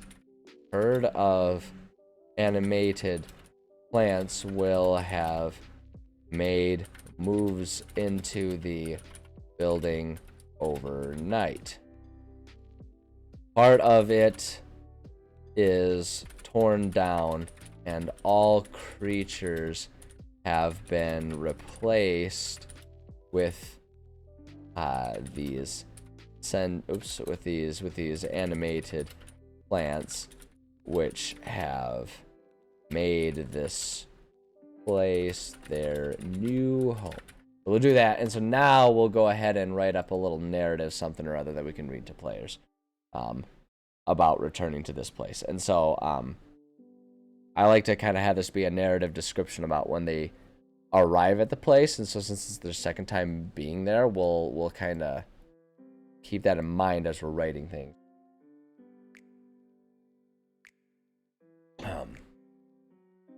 These animated plans, which I made this place, they're new. Perfect. And so, like I say, I like to make this a narrative thing, so it's almost like I'm reading. This is something that I would like read to the players, like, and I do this. I explain this all the time, but I'll just, like, for anyone who doesn't remember or who hasn't heard me say it before, I take the time to write out a narrative that I can just read to players to do it. Even though it's my own world, and it's easy enough for me to kind of riff and ad lib. I like to write these things there so that if there, well, for two reasons. One, I'm writing this campaign right now, but I am not running this campaign right now. This is just a project that I do because I like writing campaigns. And so I don't know when I'll run this one, and so the more detail I can sort of have written down in some place or another, the better chance I'm going to have to actually remember what it is. Because a year from now, I'm not going to remember what I had in mind. Remembering this, I don't even remember what I had in mind, when I was writing these sections of the campaign. Like, I can't even really remember those off the top of my head. Like, I can remember the gist of it, but in terms of the details, I don't know. So I do that. The other reason that I do it, and this is why I really recommend doing something, at least writing down bullet points for yourself. But the reason I like to write a narrative is sometimes when I'm DMing, I'm not always 100% in it. Right now, like, that sounds horrible.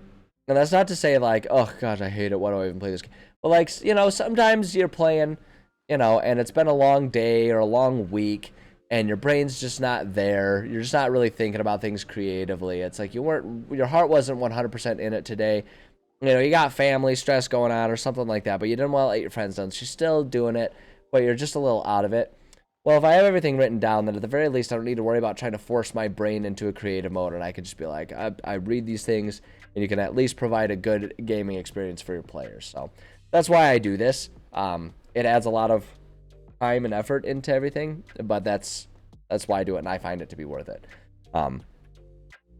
So we'll say, as you return to the church you were at the day before, you're surprised to see that it has already changed in the few hours since you last saw the place.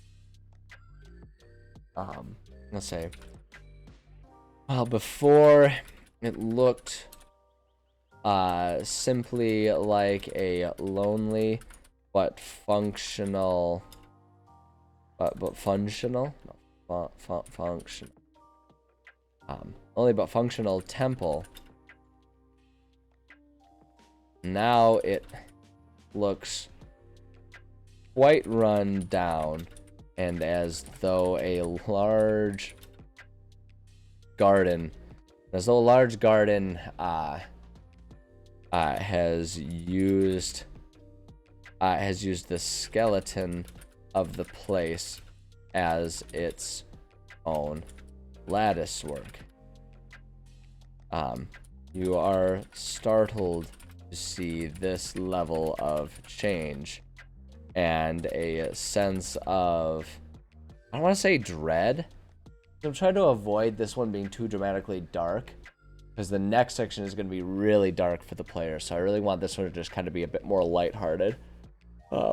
Let's see this level of change, and a sense of hard, we'll say, of hard work ahead fills you, thinking of what new creatures may have moved in and will need tending. Bada bing, bada boom. Write session notes like that. Yeah. I think it's a great way to write notes and prepare things. I think taking notes can sometimes be underrated, whether it's ahead of time or during a session. I think a lot of people will like either not write notes, excuse me, or write minimal notes. And at the time, that feels like all you need, because at the time you're like, oh yeah, no, if I just write this thing, it'll be obvious.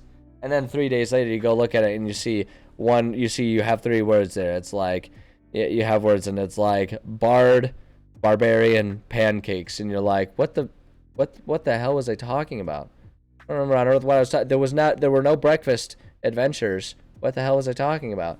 Right? And it's like, a lot of people run into that issue. So I always tell them, it's like, right, like even if it's only a couple full sentences, write some full sentences in your notes, and maybe do it after the fact, so you've got a bit more patience and you can kind of remember what the important stuff was, right? If you're too distracted to do it then and there, do it. Just write the notes. Whether you're a DM, excuse me, or a player, write some notes.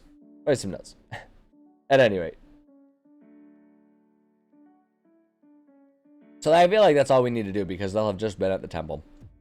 We don't need to do anything else. As we can see, I've already done our XP breakdown of everything. I've already actually predetermined what the monsters are going to be. We did that way at the beginning because I had an idea of how I kind of wanted this section to progress and what things I wanted players to sort of encounter. So we kind of got all this stuff. I do need to just kind of get some wandering monster encounters for like long rest random event tables. I always set them to a medium, so 1550.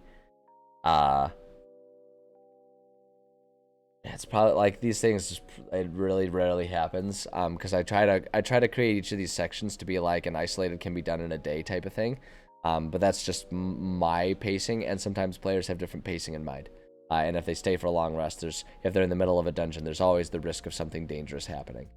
If we need 1550, we could do one of them just at 1400 and do 2x 2 of our assassin vines. Do that. I mean, we could bump it. Oh, actually, you know what? Let's do that. Let's do 2 assassin vines. Copy and paste. Type it out. And then let's also do 2. That gets us to 14. We need 1550.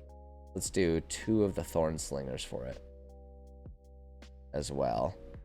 Hey Gabby, how's it going? Good to see you. I'm doing well, thank you for asking. Hopefully the same can be said for you.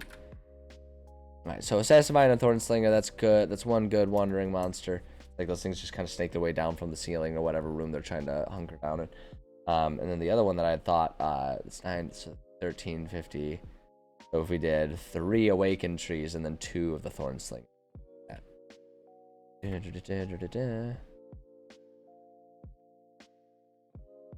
More of an awakened sapling, I imagine, but oh, that's here.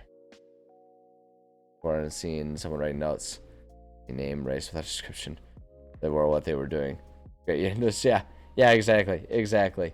Like those types of notes, like it's like I say, it's like when you're in the moment, it's easy enough to see why you would think that you'll remember them, but you never do. Like 4 days later, you never remember it. Why you wrote those notes the way you wrote them. You just start studying that. You're like, well, that wasn't very helpful of me. I do that to myself all the time. Very big channel growth. You know what? Don't we all wish that? May we all achieve that. I feel that. I would love to see that for myself as well. Let's see here. All right, perfect. Yeah, okay, that's good. And then that stuff is taken care of. Wow, I've really done nothing with this room. Although a lot of this is going to be pretty easy. I don't really need the template. Some of the template is there, but a lot of it we're kind of going rogue here with my usual template. Let's see. Actually, you know what I want to do? We can come up here and we can save ourselves a lot of effort, because a lot of these rooms are going to still be similar. We just have to change the descriptions a little bit. So come on, OneNote, you can handle it. Oh my god, OneNote, so help me. Come on, you can do this. I beg of you, OneNote. I beg of you, you can handle this. I swear to all that is good, you can handle this. Alright, there we go. Going to copy that. And then down here. Oops, did I go too far? There we go. And now let's paste that. There we go. Okay. No sense in reinventing the wheel. We can kind of take this and go from there. Why are we not backspacing? Why are we not typing things? There we go. Thank you. Soap with dice in them for your birthday. Nice. Nice. That would be kind of cool. That does sound cool.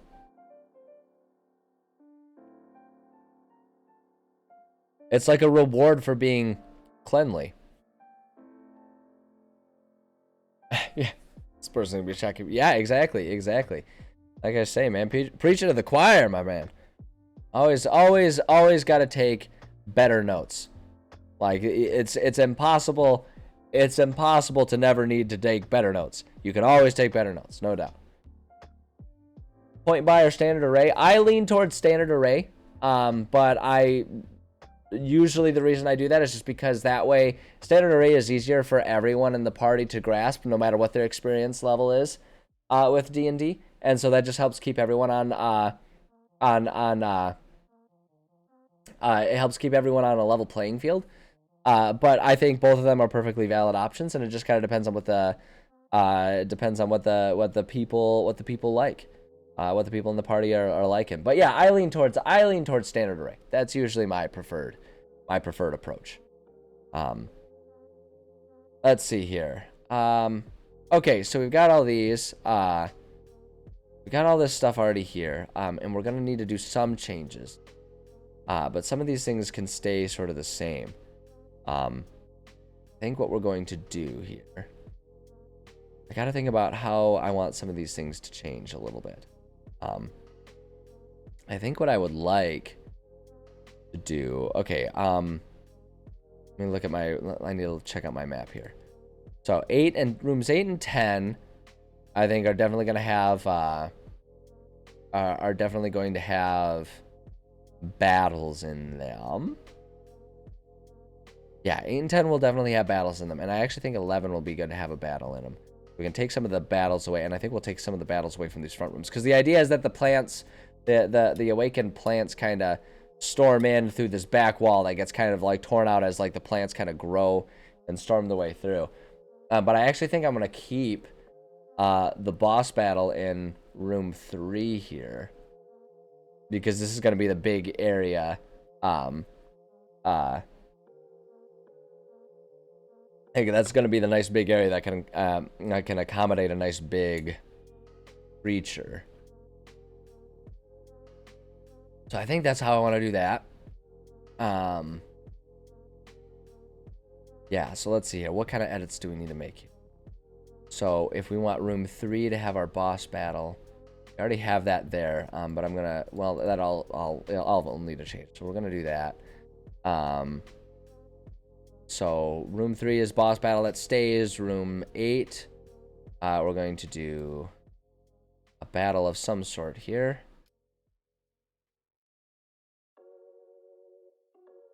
Battle, I don't know exactly what reward, but then we want to do a battle here. Battle there. And then room 11, I wanted to do a little battle in there. A little battle. Battle right in there. That's good. And then we needed to take away, hold on. We need to get rid of 4, 5, 6, and 7 were the ones I was thinking to take battles away from. 4 has a hard battle. 5 had nothing. 6, oh, perfect. So we can do one of these will be we'll make this one and just kind of be random. We'll do easy battle.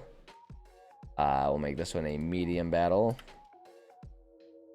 We'll make this one a hard battle. We can leave the other ones the same. Let's go up here.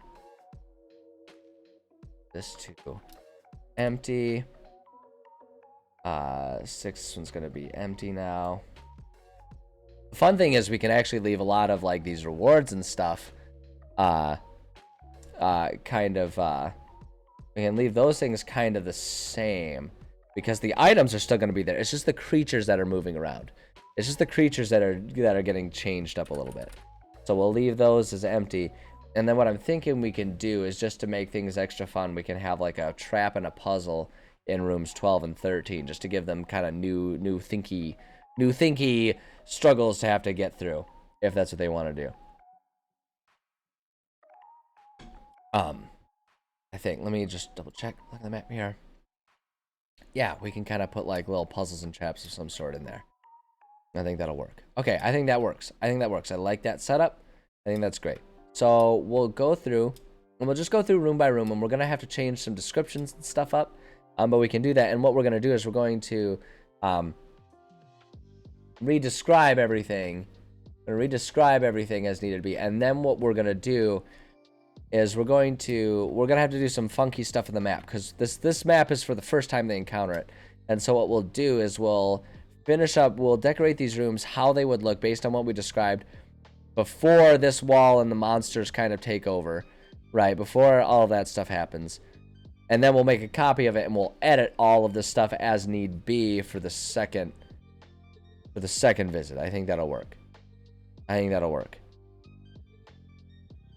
Yeah, I think that's kind of our steps that we need to do. So this will actually probably go fairly quick, because we can kind of just like change a lot of our descriptions and go with it. Good, and I'm in the right section to change all this stuff. Pixel art token pack, tiefling of every class, 96 tokens in it. Yeah, that's a lot of stuff. That is a lot of stuff. That's an impressive project that you're undertaking. That is a lot of work, and I applaud you for it. 2 for each. Okay, all right, yeah, man, you're making a lot of work, but like, I respect that, because look at what the hell I'm doing right now. I am writing an entire campaign in more detail than most people would ever be interested in writing an entire campaign in. So I respect it and admire it. Okay. Okay, so the puzzle. In this room, you can see this currently mostly being used to store seats and cushions. Likely, or if ever a crowd was too large for the existing benches during a service. Called to find the Tithings box tucked in a corner. In the corner of the room, you happen to notice a small box sitting. Okay, so we are going to change this. I'm going to re-describe this a little bit here. I'm going to change this part up. We'll say this room was likely once a well-organized. I'm going to like describe it as though they're visiting it for the first time, even though there's a good chance they'll be visiting all of these rooms a second time if they go through the first time. It depends on how completionist your players are going to be about things. My players actually, it's actually really interesting to me. They have the tendency to be willing to just ignore and abandon rooms and areas within an area in the name of accomplishing whatever their goal is. Like they're much more mission oriented rather than like dungeon crawl oriented, which is really interesting because it's 100% not the way I am when I'm a player. I'm very much I approach D&D games the same way I approach Skyrim, which is like, okay, I need to like go to every single room, and I need to find every bit of treasure, and if I find the right way to go, I need to save that one for last, that way I don't progress too fast. Elf for every class, Dragon for every class. Already done. Yeah, that's awesome. Well done you. That's awesome. But yeah, so like I'm still gonna describe this as if it's the first time, because it's easier to like it makes more sense to just like be that like not super well programmed robot if you read something they're like, oh yeah, no, we know this is the storage room, we're already there, and you're like, oh yeah, that's right, you already saw it. Well, it looks different now. Like that is better than if you just say like, if you write down and try to explain something, you don't have a brain fart and just read out something that says like, oh, this room, even though it was intact beforehand, now it's an all destroyed version of that room, and everyone's like, we never went in this room. What are you talking about? What are you possibly talking about right now? Right? And so it's like, it's easier to just like do the extra work now, because then it's easier to dial it back and not read every sentence than it is to like, you know, since the whole point of writing the narratives is because we're preparing for the inevitable day when my brain isn't working right and I need to have things already written down for myself. You know, that's what we're preparing ourselves for here. So yeah, I'm gonna say this room was likely once a well-organized storage closet filled with extra chairs and cushions. Parentheses, probably for days with particularly large crowds. Boom. However, now it is in relative disarray. Disarray? Oh, because there was an extra R there. I was gonna say, I was like, disarray? It's that's how you spell it, yeah. Only with 2 R's. You know, it kind of frustrates me. There's not any words that have 3 of the same letter in a row, unless you're just being, you know, like a talk typer, right? Where you type things out or write things out the way you talk it. Where it's like if you're trying to show that someone just had a really good burn, right? Then you might put like 17 O's in a row to go that ooh, you know, like, you know, or oh, right, you know. But yeah, like realistically, there's no words that have 3 in a row, and it just, I don't know. I think that's kind of sad now that I think about it. It's just, it's so sad. So sad. Can you imagine if I got emotional about something weird like that? It'd be really strange. Maybe it'd be really entertaining, and people would be like, let's see what kind of meltdown this guy's gonna have today. What I should do, I should try to make myself more and more insane. Go for the no press is bad press tactic and just try to be as horrible as possible, so people are just like, I want to see what kind of train wreck is gonna go on today. Works. Could get a lot of money. The reason I'll never do that, and the reason I'll never do that is because I'm a firm believer of the thing where it's like the concept where it's like, if you're just acting like a butthead, but you act like a butthead to everyone every day, even if you say you're just acting like one, you're just pretending to be one, as far as anyone else is concerned, you're just a butthead, right? And I don't want to be a butthead. No. It doesn't appeal to me because I don't like buttheads, and I don't want to become that which I hate. Seems logical. So that's why I will never be someone who tries to just like, all press is good press. It's like, no. There's plenty of ways to get bad press. I don't want everyone to hate me. That's not what I'm about. I'm too much of a people pleaser. I'm too desperate for everyone else's love and approval for me to be willfully making other people hate me, because that makes it hard for me to feel validated, and it just, yeah, like I need more attention or positive affirmation than that. Now the real question is which parts of that were true and which parts were false. Anywho, however, now it is in relative disarray, as plants have grown through the walls, cracking and crumbling them in certain areas. And then we can just kind of leave it like that. See, there we go, in certain areas. And then to still find the tithing box. Corner of the room, when we can just add a little pizzazz here. Under a pile of vines, you happen to notice a small box sitting alone and covered in dust. Try the lid and find it to be locked shut. Small keyhole on the front suggests there may be a key around here somewhere. Great, and that can all stay the same. Money, as you bust open the collections box, you can see that the temple caretakers must not have had time to properly stow away the donations from the last service. A large number of small denominational coins fills this box. And there we go. Okay, that's perfect. That one can stay exactly as it is. Well, I mean, now that we've changed it from exactly. You understand what I'm saying. You know where I'm coming from. Just know what I mean, not what I say. I used to have a teacher that would say that all the time, and I was like, I remember like being torn about it. Like, because on the one hand, I was like amused by it, and I respected that the teacher could recognize that they said things kind of weird. But then the flip side of it is like, it was like a daily occurrence. And after a certain point, I was like, okay, look, teach. Like, I understand we all have brain farts or something like that, but if you can't once, like, describe yourself properly, should you really be a teacher? Got a ship? Okay, all right. I see what you're saying. Yeah, if you wanted to add that extra S in there. All right. Good call. Look at you go. See, you're clearly much better of a writer than I am. I'm clearly a hack, which is why I always say take everything I do with a grain of salt. Because I'm gonna pull back the curtain a bit.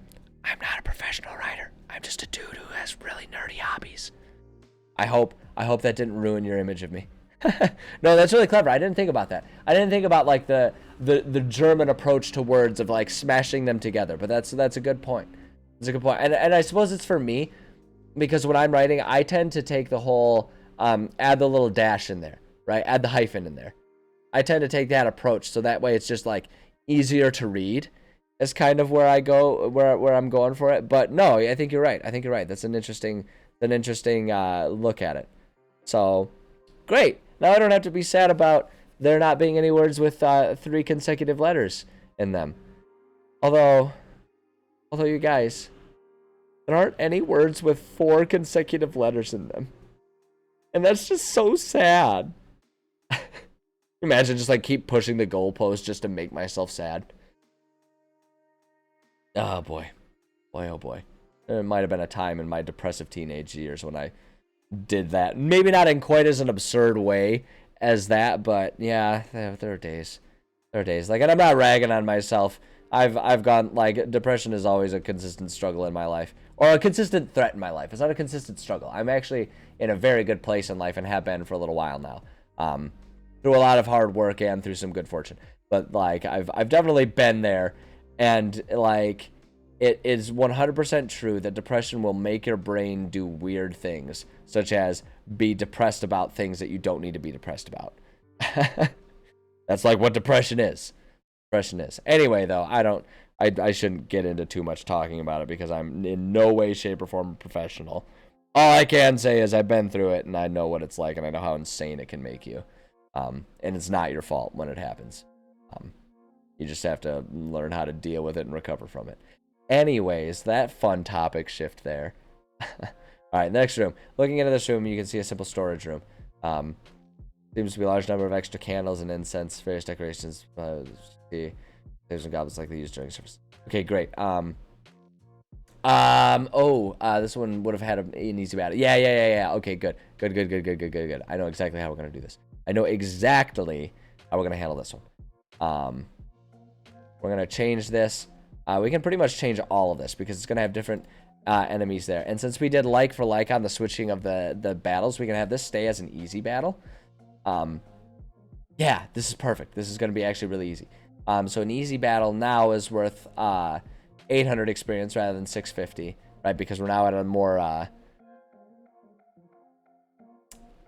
essay is an obsolete word for ashes, but it's still a word. Okay, well there we go. Now we've got 4 letters. We've got a word with 4 consecutive letters. So I don't have to be sad about that anymore. But you guys, there are no words with 5 letters in a row. Isn't that so sad? Oh my god. I could keep this joke going forever. You see that horse? It's not dead enough. I will continue to beat it. I will continue to beat that horse. I'm also going to make sure that I always finish that sentence by saying beat that horse. Because when I finish it as I will continue to beat it, there is a very awkward connotation that describes a very different stream to the one that I'm doing right now. And while I'm not someone who I'm very much the kind of person who is the never say never. If you want me to do a stream that incorporates me saying me continuing to beat it, I need to get a lot more money because I need to really debase myself a whole lot more to make that stream happen. So just, stretch goal. Donate, give me money. Donate lots of money. Help me find Trojan. Give me a sponsorship. We'll make it happen. If you're out there watching, if you're out there watching, KY Jelly, if you're out there watching. Anyway, we have left the world of innuendo and we are just flat out making sexual jokes at this point in time. Just awkward. All right. I kind of like the idea of there just being like 8 thorn slingers hanging out in this tiny room. I kind of like that. That's what I want to do. Can't find a word with 5 letters, so it's the same letter in a row. No, you guys, this world, why is the world as cruel as it is? Why must we live in this torturous hell? in which there are no words with 5 letters in a row. How will I proceed? By beating the dead horse. See, I finished it properly. I will not be beating it, but I will beat the dead horse. It's just a stupid joke, and I keep doubling down on it. Why does anyone watch me? This is the dumbest, most juvenile, least professional. Uh-oh, what did I do? I do not want that to happen. I don't know what I did. Undo. Oops, not back. No, forward. Undo. I probably didn't copy this properly like I was supposed to do. My bad. My bad. Hold on. Copy that. Copy that. And then we go down here. And now we can paste it. Because I think I pasted the big. I think I forgot to copy that. And so I repasted that whole big wall of text a second time. A wall of text within the wall of text. Wall of textception. How many layers does it go? How many walls of text can he do? Alright, I just want to do 8 of these. I just think that'd be really funny. 8 of them when they're running around. Because, and the reason that I think that's going to be... Oops. Another undo. Okay, let's just... Please work with me here. There we go. One of these times I'm going to get one of my edits right on the first time. And I'm going to just, like, wish so hard that I had a nice little party popper just to make a little bit of confetti go for. It's like, pew! You didn't screw up, you idiot. Hooray. All right, anyways, yeah, so here's what we're going to do. This room is in utter chaos. Religious items. I'm not even gonna say religious items. That's like oddly specific way to describe it. We're just gonna say items that once sat on shelves lie strewn all about the room. Candles, decorations, which candles are kind of a decoration, but they're like a specific one, and they have more function than most decorations, so I'm gonna go ahead and leave that. Candles, decorations, and other religious icons lay all around. The source of the chaos is obvious as well. We'll say 8. It bothers me when I just like do the number 8 when I'm writing out full sentences. I don't know why, because that's not an incorrect thing to do, but it bothers me. I'm not going to do it. We'll say 8 dancing plant creatures run around the room, having the time of their lives by the looks of it. In fact, they seem so happy that it's hard to tell. In fact, they seem so happy that it's hard to tell whether it's intentional or not when they start hurling thorns at you. Boom. There we go. We're with 4 double letters, but now one with a letter repeating 5 times in a row. That's still pretty impressive. That's a whole lot of doubling up. That's still pretty impressive. That's also some impressive sleuthing. I really admire your dedication to this. It reminds me of all of the weird things that I get dedicated to that people would look at me and be like, why haven't you dropped this yet? And I'd be like, because I need to know. There's like a thirst for knowledge that I totally respect. Like, and I mean that genuinely. I know I sound like I'm being a sarcastic asshole, but I really mean that. Like, I think that's awesome when people are like, no, you know what? This topic is interesting to me and I'm going for it. That's awesome. 100% share the word. Share the word 100%. Unless it's one that's going to get us banned, then don't do that. But like, if it's a cool one, like, you know, share that. Anyways, there's missing from this room. As you look through the shelves, you find sections of icons. Okay, in this one, you know what I'm going to do? I'm going to sit, this one's going to be a little different here. sub bookkeeper or ballooneer. Oh my god, I love the concept of a ballooneer. Like, I'm assuming that's the term used for someone who pilots a hot air balloon. But I like to think of it more as just the title given to someone at a theme park that sells balloons. Maybe, or it's like, are they the someone who like does like balloon animal creation and stuff like that? I do like sub bookkeeper. I like the idea. Sub bookkeeper sounds like a title that they made up to give to an employee so that they could pay them less than they would give a standard bookkeeper. That's what sub bookkeeper sounds like. Like, oh, we need 2 bookkeepers, but I bet we can pay one of them 20% less by calling them the sub bookkeeper. That sounds like to me.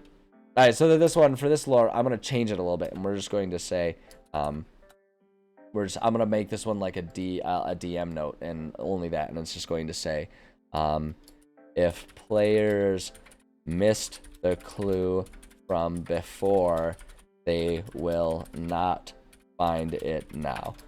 Things are in too much chaos for them to notice a single object is missing. Boom, there we go.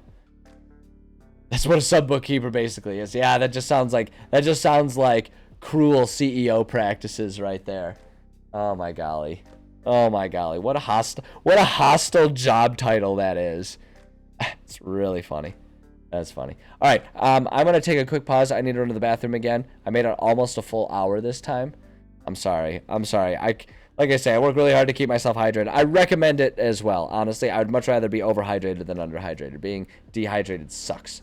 It gives me lots of headaches, especially this time of year when I've got lots of allergy stuff going on. So, give me just a couple minutes. I appreciate your patience. I will be right back, and then we will continue working on what we're working on.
Alright.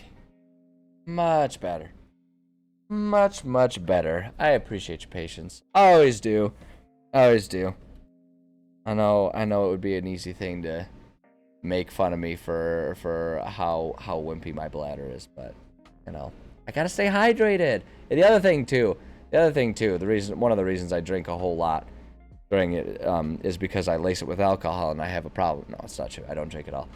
In that terms. But the reason I drink so many fluids, so many beverages, is because it really helps my voice when I'm sitting here streaming for 4 hours. I will be very, very hoarse by the end of a session if I'm not consuming beverages on a consistent basis throughout the stream. Some people's vocal cords can handle it, but mine just can't. Mine just can't. I've tried it, and like I start getting really hoarse, and it gets like difficult for me to really project my voice. So I have to like sit here and like start swallowing my mic. Just it's like that ASMR right there. But yeah. So at any rate, I appreciate you guys not making fun of me for it. I would be totally okay if you guys did make fun of me for it, because I get it.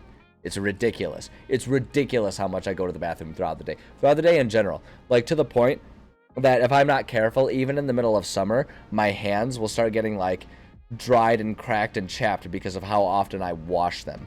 Right? It's like being a chef with how often I have to wash my hands and how dried out they get because of it.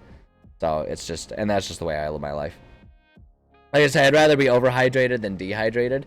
And the thing is like I don't know. I've heard a rule of thumb is you should be hydrated enough to have to go to the bathroom every 90 minutes, every hour and a half. I target for every hour. And that really helps me live a healthy life. It helps me feel good throughout the day. It helps me because of how much fitness I do. And the thing is I think people in general could probably stand to be a little better hydrated. It's good for your kidneys to stay nice and hydrated. So, you know. Anyways, that's my health tip of the day. Take it or leave it, however you please. Let's write a boss battle. Ooh, let's do a boss battle. We're just gonna put this, instead of a quest item, we're just gonna put nothing. We'll put empty. Boom, there we go. Okay. So this one, what was the boss? The Shambling Mound. That's right. Oh man, I kind of want to look at the Shambling Mound. I'm pretty sure this one has a picture of it. I really like the idea of using the Shambling Mound here. Search for Shambling. Just do Shambling Mound. Yeah, there it is. Look at that thing. Oh, this is gonna be a cool battle. Cause like with this creature in like a cathedral, this is set up to be such a video game battle.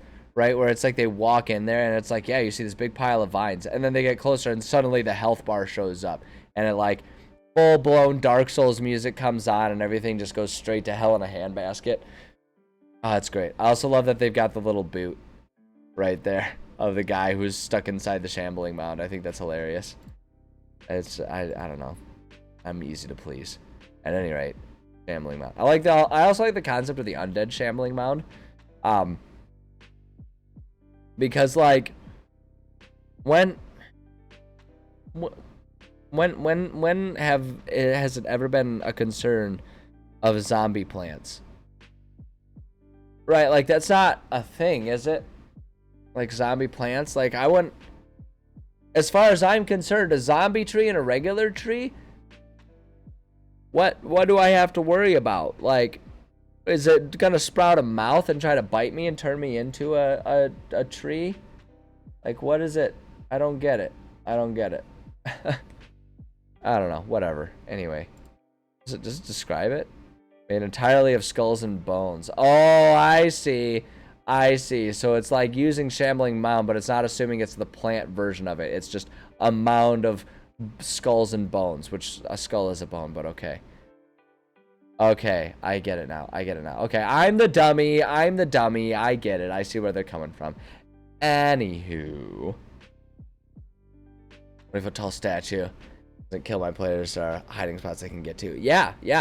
That sounds awesome. That's like having, just in general, whether it's because you're concerned about killing your players or not, in general, having interactive, fun, interesting battle maps is a fun thing to do. I haven't worried about it so much lately because I've been like trying to focus on other types of challenges and stuff, but I do love having dynamic battlefields and stuff. It can be a lot of fun. It can be a whole lot of fun, especially if you make it so that the battlefield can change. Like, so we've got places that players can hide, but it would be really cool if those places were also destructible, right? So it's like, if they hide in a place for too long, the monster will come over and destroy the hiding spot and take it away from them, right? That type of stuff is really cool. I like that. I like that a lot. All right, let's see here. Boss battle. We're going to do... we're going to have this be We want one. Just need one of our dudes. Oh wait, hold on. We can get rid of this. That we don't need it. There we go. One of our shambling mounds. Oh wait, hold on. We need to find 3,100 experience points worth of battle here. A shambling mound. One of y'all. This needs to be changed to 3,100 experience points. So we've got 18 of our 3,100, which means that we need to come up with what would that be? 11, 12, 13, 1,300 experience points still. Perfect. 1,300. We could do. Let's do 1,350. Let's do 3 of the awakened trees. Let's do 3 of those awakened trees, and I think that'll be a good boss battle there. Or bring us up to what we need.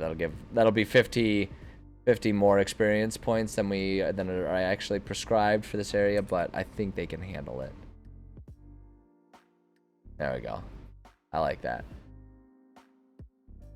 Tiny spots, half cover, quarter cover. That's gonna be unique. The ruined castle style. Nice. That's awesome. I dig it. Okay, so let's see here. Here's what I want to do. We're gonna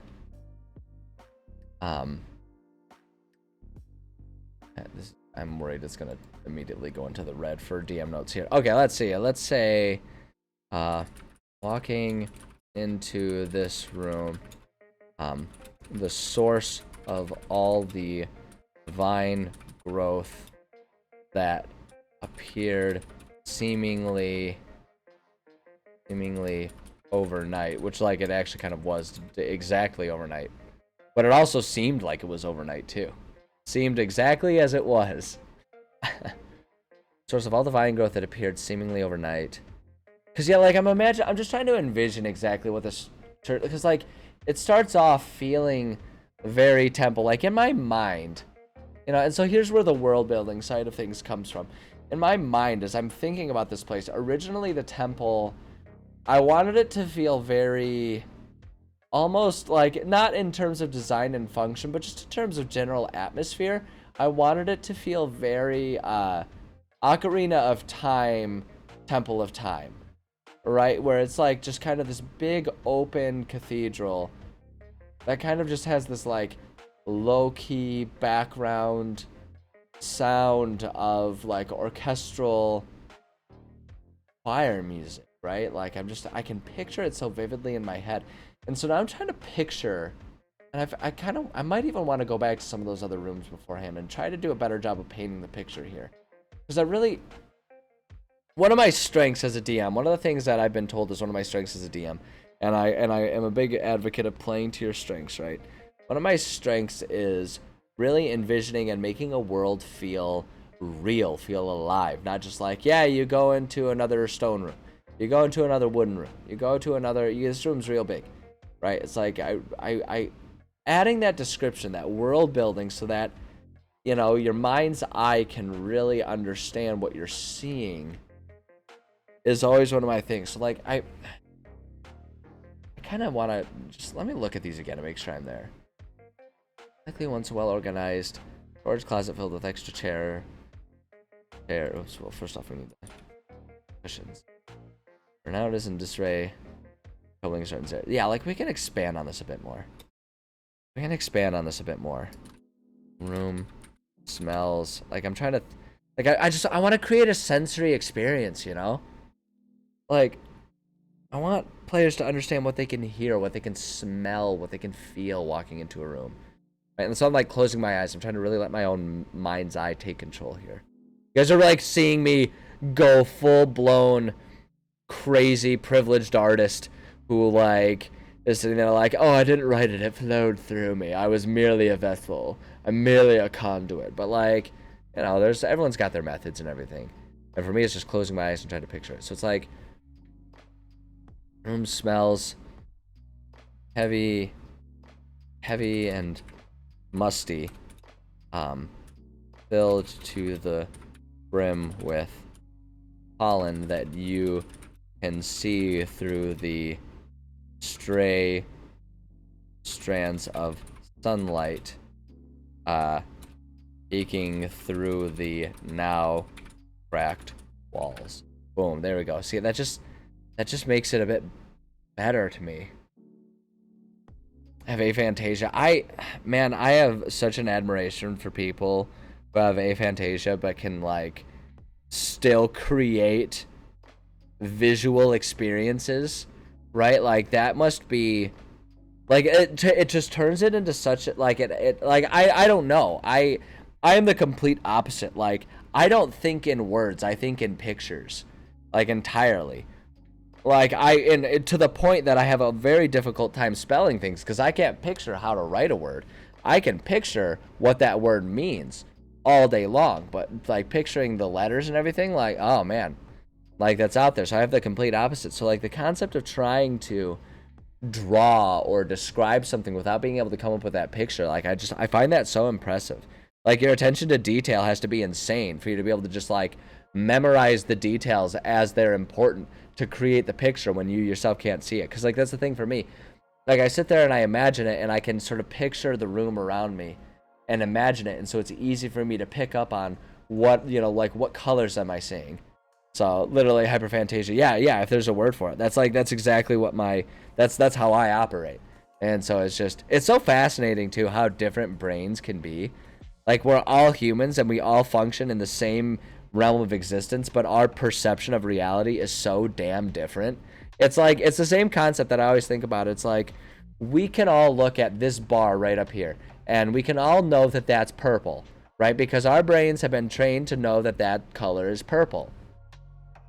But what if we traded eyes and my eyes and your eyes saw purple differently? So that if we traded eyes, I was confused and I was like, wait, I thought that was purple. Now it looks green, right? Like, what if that's just what it was? And like seeing someone through someone else's eyes in a literal sense would make me see things as if I were on acid because all the colors would be messed up. Like, it's just such a fascinating thought experiment to me. It doesn't amount to anything and it doesn't matter because we can all conceptually recognize that that's purple. Or at least, but see, and like, here's what throws a monkey wrench into it. I'm conditioned to know that this is purple, but in reality, this and navy blue look the same to me because I'm red-green colorblind. So, like, not like completely, but like a lot of things that are red look kind of brown to me. A lot of things that are green will look gray to me. Olive greens look brown to me. And purple and blue, they look roughly the same to me because like the red, like it's almost, and it's funny because like the way I perceive it is more so that navy blues will look more purple to me, and it's because my eyes don't tell the difference, and so they like overcompensate and perceive more red than there is in blue. It's really weird. It's really weird. My eyes are broken. I don't know. Sorry, that was a hell of a tangent, but it's just such a fascinating topic. It's such a fascinating thing how differently people see it. And it like really highlights it kind of highlights the importance of like descriptive language because it kind of levels the playing field, right? Being able to like describe things with appropriate detail. Like that's one of the reasons why for me it's so important to offer that detail because I still, you know, like if I do have someone in my group with aphantasia, like I want them to still appreciate the scene, the room, right? And it's like, yeah, you know, it's like the best I can do to do that is to really properly describe it. So like, you know, so at the very least at an academic sense, you can understand what you're seeing. Not seeing. Aphantasia. Jesus, man, it's so hard. So hard to look through other people's shoes. Like, never stop trying to understand other people's perspectives, even in like a literal sense. Like, never stop. It's really hard. It's really hard, but once you start doing that, life becomes so much more interesting and fascinating. Anyways, like long form preachy, everybody love everybody messages aside. It's just so fascinating. So fascinating. Alright, let me try to do this with this room here. This room is in utter chaos. Items that once sat on shelves lie strewn all about the room. Candles, decorations, and other religious icons lay all around. Source of the chaos lay all around. I want to add a little bit more. The walls are cracked and various stones and various stones are missing. If one were to peek through any of these holes, one might find various objects lying on the other side, as though a curious child were pushing or throwing the items through the holes. Oh, there we go. Gosh, nickel every time someone pushed something into a hole. God, man, I could just like take that one and add so many stupid, pointless innuendos, but I'm gonna refrain. Hi, kitty. You hunting? You're so excited. Nothing out there. I don't know. I've got my big sliding glass door right there to my balcony in my apartment, and my cat loves to sit there and just stare out it and hunt. But sometimes she sits out there like super excited and like super attentive at absolutely nothing, and I'm like, what insane place are you at right now, cat? Yeah, exactly. You got it exactly right. Like, so many people, like, everyone is so different in so many ways, and like, it's like, that's to me what's fascinating about humans, is like everyone is like, you can have two people go through the exact same situations in life and they could still come out with like entirely different interpretations, because there are so many components of who you are that are just inherent to who you are, which is also why it's ridiculous for us to like, you know, be shitty to each other for who we are. It's like, yeah, okay, be shitty to someone if they make shitty decisions, right? Like, if someone makes a decision to go around and slap babies or something, it's like, yeah, call them an asshole. But yeah, no, I feel that. And I don't know. Anyway, like I said, I don't want to turn this into like a big preachy diatribe about everybody love everybody, but just, you know, everybody love everybody. Come on. Get with it, everyone. Not you guys. You guys are awesome about it. My audience is generally a very, very accepting group of people, and I very much appreciate that. I hope that that reflects well on who I am and what type of environment I foster. But I don't know. I feel like the credit just goes to you guys for being cool people. Okay. My favorite part about that sentence is that your cat is named Pumpkin. It's a great cat name. Great cat name. My cat's name is Leela because she only has one eyeball. So, thank you for the follow. I appreciate that. I've been avoiding trying to pronounce your name because I know I'm going to absolutely butcher it, but I'm going to try. Because you deserve it. You deserve you deserve your identity. Xylo Whalefront. Did I come close? Did I even come close? I'm so sorry if I didn't. I feel like such an asshole every time I screw up someone's name. It's like, especially like at Lennox's screen name, because it's like they chose it. And which means it meant something to them. And I really don't want to screw it up. I always feel like such a heel when I do that. Oh boy. Yeah, let me know. Let me know in the comments if I was a big dickhead to you, if I got your name right. Kitty, what are you doing? Do you want to come up and say hi? Come here. Psst, psst. Come here, Leela. Come on. There you go. Whoop, there she is. Look, there's her tail. Oh, no, she's going to sit right in front. There she is. There's her tail. I know. Hi, sweetie. Please don't sit on the keyboard. You're going to type things that I don't want typed. Xylo Hailfront. Okay, got it. Cool. I'm glad I got it. See, there's my kitty's tail. She's standing right in front of the monitor, which is going to make it hard to write. I know. Hi. Come here. No, come here. Psst, psst, psst. Come here. No, you can do it. I know. The mic boom arm is right in the way. I know. Psst, psst. Come here. I know. I hear you. Come here. There you go. Yep. Show everyone your butt. Yep. Go ahead. Psst, psst. No, don't give them the ASMR treatment. Stop rubbing on the mic. What are you doing? Why are you being a goober? What's up with you? Psst, psst. Here, on the lap. You're making me look like an insane person because I'm sitting here talking to my cat. Hold on. There she is. I'm trying to show you off because everyone loves cats more than they love me, so you get so much more attention. What are you doing? What are you doing? Here. Oh, I know it. You get so mad at me when I pick you up. Come here. I know. On my lap now. Here. Say hi to everyone. There she is. There's my little one-eyed cretin. She's a sweetheart. She's a bit of a butthole, but she's also a sweetheart. I know. You got an eye goop. I'll take care of that. There you go. You hang out. You be my editor. You be my editor for the rest of the stream. You just hang out right here. I know. That's a nice purr. That's a very nice purr, sweetie. I know. What a good baby. What a good little baby. Gosh, I could sit here. I could just sit here and dote on this cat for like an hour. I would happily do that for an entire stream, and I bet you people would love it too. You know, she's such a good kitty. I know, you're a good girl. I know, I see you. You're a good girl. I'm gonna do some writing now. People come here because they're expecting D&D writing. So I'm gonna do that. Oh boy.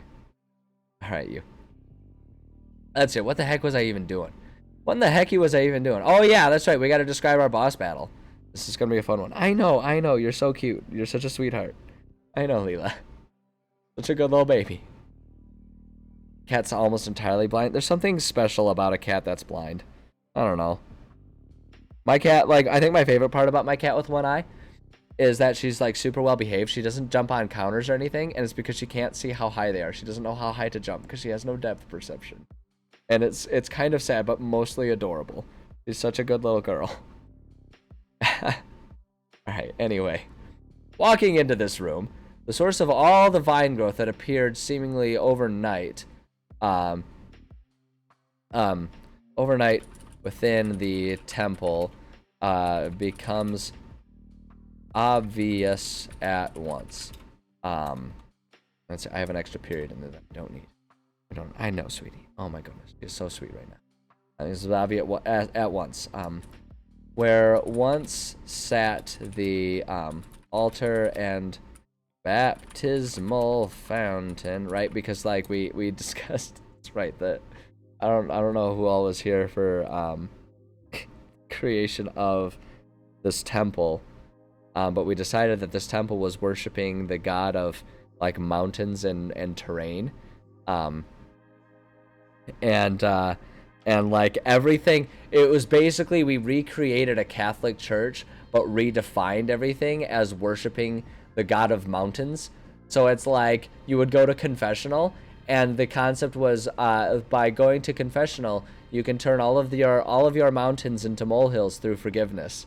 And the baptismal fountain is like, it was symbolically a fountain that held that holds the purified water from the mountaintops, from like the melted snow of the mountaintops, and you would be baptized in the mountaintop. And it's like, I love it so much. It is really funny, and it also demonstrates that you can make a religion out of everything. And I need to hurry up and file for taxes exemption so I can accept donations to this church that I've made up, and not have to pay taxes on donations. What I need to do. Cat Simba's the bride one. Pond, Pumpkin, and Tiggs. Oh, that's adorable. Cats are wonderful. I've only got the one cat. She and I have a good thing going on, though. She's not super fond of other cats. She just runs and hides from them, for the most part, except for my parents' kitten. When we go and visit my parents, she gets very mad at the existence of my parents' kitten. But the joke's on you, because that cat is a breed that's going to get much bigger than you, and she'll be able to beat you up soon. So, yeah, cats are wonderful creatures. I love cats so much. I mean, I love all animals. Animals are adorable in general. But yeah, cats, they're such wonderful creatures. Anyway, where once sat the altar and baptismal fountain, now sits a massive pile of vines and other plant material. It seems to pulsate, and my first thought is to add other words like gyrate or undulate. But I don't know that I want to do that, because the more I describe that, the more it describes the bed sheets if you accidentally walked into mom and dad's room as a child, and I just don't think we should go there. Like, I like messing with my players, but traumatizing them's a little much. You know, it's like, even I have my limits. What's up, kitty? What do you need, honey? Nothing. You're just hamming it up down there, aren't you? One of these days I'll get a separate cat cam, and I'll be so much more popular because everyone likes, because she is way cuter than I am. and so people would be much happier to look at her. I know, kitty. All right. Seems to pulsate as you watch, as you stare at it. Occasionally releasing plumes of spores from unseen, I don't know, from unseen, I'm just gonna say unseen places. I think that's just I think that's a good vague innuendo that still makes it uncomfortable. In places, we'll say long strands of roots, branches, and vines seem to grow out from the form. We can give the players a hidden hint here. From the mound. You can just say mound. Oh, what's up, kitty? What's up, dear? I know, honey. Or are you looking out the window now? Are you gonna hit the mic with your tail? Oh, I'm sure everyone will love that.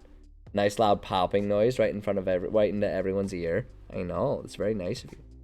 It's almost as nice as when I'm trying to sleep and you lay down next to me so that your tail hits me in the face while I'm trying to sleep. I know, go baby. Yep, sit down right on my hand. Put that little butthole right on my hand. Perfect. So I swear she does this stuff on purpose. I love this cat, but also, God, stop it. Right, anyway. We can use the word mound there to give our players like a little hint about what it is, just to see if they have the meta knowledge and just start making them sweat a little bit. Perfect. The mound all throughout the temple around you. And so what we can do, what I want to do for this one is like, I'm gonna do a little DM note here. I'm just gonna add in a little thingamadoober here and say something to the effects of like I want to give them the opportunity to like be able to notice that this thing isn't just like plants, but it's like a sentient thing. Oh, there's one other thing that I needed to describe here actually. We're gonna go back. Kitty, are you gonna sit right in front of the monitor? Yeah, you're gonna stand right in front of the monitor. That's very intrusive of you. Oh, please don't sit down on the keyboard. Cat, I'm telling you. You're a good kitty. You're a butthole, but you're a good kitty. All right. I want to say a few tree saplings seem to have sprouted from the mound as well. Making it look almost as though a spontaneous forest has appeared right in this former place of worship. Oh, right in the former place of worship. Sorry, I don't know why that came to my mind, but I needed to say it. This is how pillars are mirrored across the room. Some pillars can be seen at the far side of the room. Chalk fills the air as rubble lines the floor, collecting the cover. The edge of the room past the pillars. Set a short set of stairs, tall statue. It's your best guess, somewhere around 20 feet tall. Just the room. There's boss battle room. Nice. Yeah, no, that's really good. That's really good. And like I say, I really like the concept of using the pillars and stuff. And I mean, like I say, knowing that like having the whole aphantasia situation, like I just find that super impressive.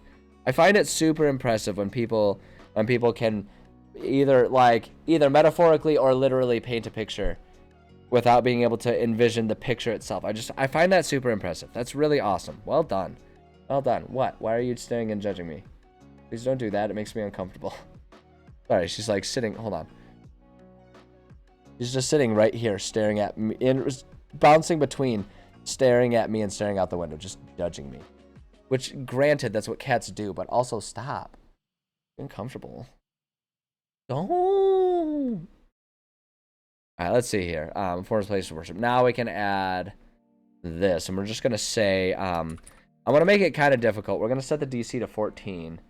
DC 14 to notice that these are awakened creatures rather than just plain plants. And what we'll do is we'll say if players don't notice, have the hold on, actually I want to make sure this is kosher. Our shambling mound engulf. Shambling mound engulfs medium smaller creature grappled by it. Ended. Or we can do see a kitty. Slam. Yeah, so they don't actually have like a vine attack. I'm wondering. Let me see something here. I might want to change this a little bit. We did 3 of the awakened trees. But if we did 2, if we did 2 of the assassin vines, I actually want to do that just because I have a thought in mind about how this battle will start. And it's a little railroady for me to like force it, but I want to do something. I want to do something. We're going to copy the assassin mine. We're going to put that down there. We're going to do the assassin mine instead of the awakened trees. Boom. We'll do the assassin mine, and we're going to do 2 of those. Excuse me, I apologize. Oh. Woo. Okay. So what I'm going to do is I'm going to change this. I'm just going to take this down. And we are going to leave it exactly as I had it. All throughout the temple around you. Yeah, we're going to leave that there with the vines. If players don't notice, have the assassin vines attack as they try to leave the room. And let me make sure I want to make sure I'm mechanically handling this. Yes. Constrict and entangling vines. Yes, that's what I want to do. Let's see here. Where is it? Where are we going? Right here. To try to leave the room by using entangling vines to root them to the ground. That's how I want to do this. So if they don't notice, that's what's going to happen. If they do notice, then they can try and figure it out. And they'll just like basically it's like if they do notice, then cue Pokemon combat music and they start fighting. But if they don't notice, as they're trying to leave, I want the trap to be sprung on them so that they're there. And what I think I want to do, this might be a little fudging. Let me see here. Roots around a 15-foot square within 30 feet of it. These plants turn to an area of difficult terrain. In that area, when the effect begins, must succeed on a DC 13 strength save throw, strained by the entanglement. Okay, so 15 feet. 15-foot square. So that's like 3 by 3 square. So this is our room. So it's like basically we can set up entangling vines here. And what I think I want to do, because the shambling mound's going to be like all up in that business. And we can put the vines, just kind of like place them right there. Because I view the assassin vines as being more so just like a centralized entity that then has more vines strangling out. But I'm kind of imagining it as being almost like the assassin vines are just further extensions of the shambling mound. And I'm thinking I might set up a few sort of like rules. Like it's still going to be within the standard scope of the rules, but like some rules about how I handle these creatures to kind of make that a bit more obvious is what I think I want to do. Oh, what do you got? Fun part of the ruins. I can't run from it because they're smaller than it, and so it can get into smaller. It can get into smaller plots, but slurs. It can chase them. Yeah, no, I think that's an excellent idea. And I think it's something that a lot of people don't think about, like how much harder it should be to run away from a large creature. It's like if you can run 30 feet, but the large creature has a stride of 15, then like, yeah, it only takes 2 steps for it to keep up with you as you're sprinting like the whole way. It's like, I think that makes perfect sense. No, I think that's a great idea. I think that's a great approach to it. But yeah, I think what I want to do, I think how I want to do this, thinking. Yeah, okay, what I want to do is Yeah, this is going to be a little cheesy, but this is meant to be the boss battle. So we can kind of, like I say, we can kind of throw some audibles in there for the sake of making things a bit more, shall we say, intense for them. It's the I like to think of it as the Dark Souls approach, where we break the rules for the sake of making things more difficult. That's not a dig. I love Dark Souls. I've been playing the crap out of Elden Ring. Probably check me out in many of the evenings this week, where I will probably stream some more Elden Ring because it's what I do and I'm obsessed with that game. But they 100%, if you think that FromSoft doesn't break their own rules for the sake of making bosses harder, then you're fooling yourself. They do that all the time. They do that all the time, and it's up to you to figure out how they broke them and what the new rules are for each boss. And so it makes each boss challenging. That's how they do it, which is fine, because then it's like, basically the rule is there are no rules, and so once you can adjust to that, then you're good to go. So, at any rate. Okay, what I want to do, here's what I want to do. Hear me out. Hear me out here. Okay, wait, hold on. First off, this is false. This is 32 grades point, because we changed it. Okay, here's what I want to do. I'm going to put a little note here, and this is going to be a DM note. What I want to do is, every time one of the vines is killed, have a new one regenerate the next round.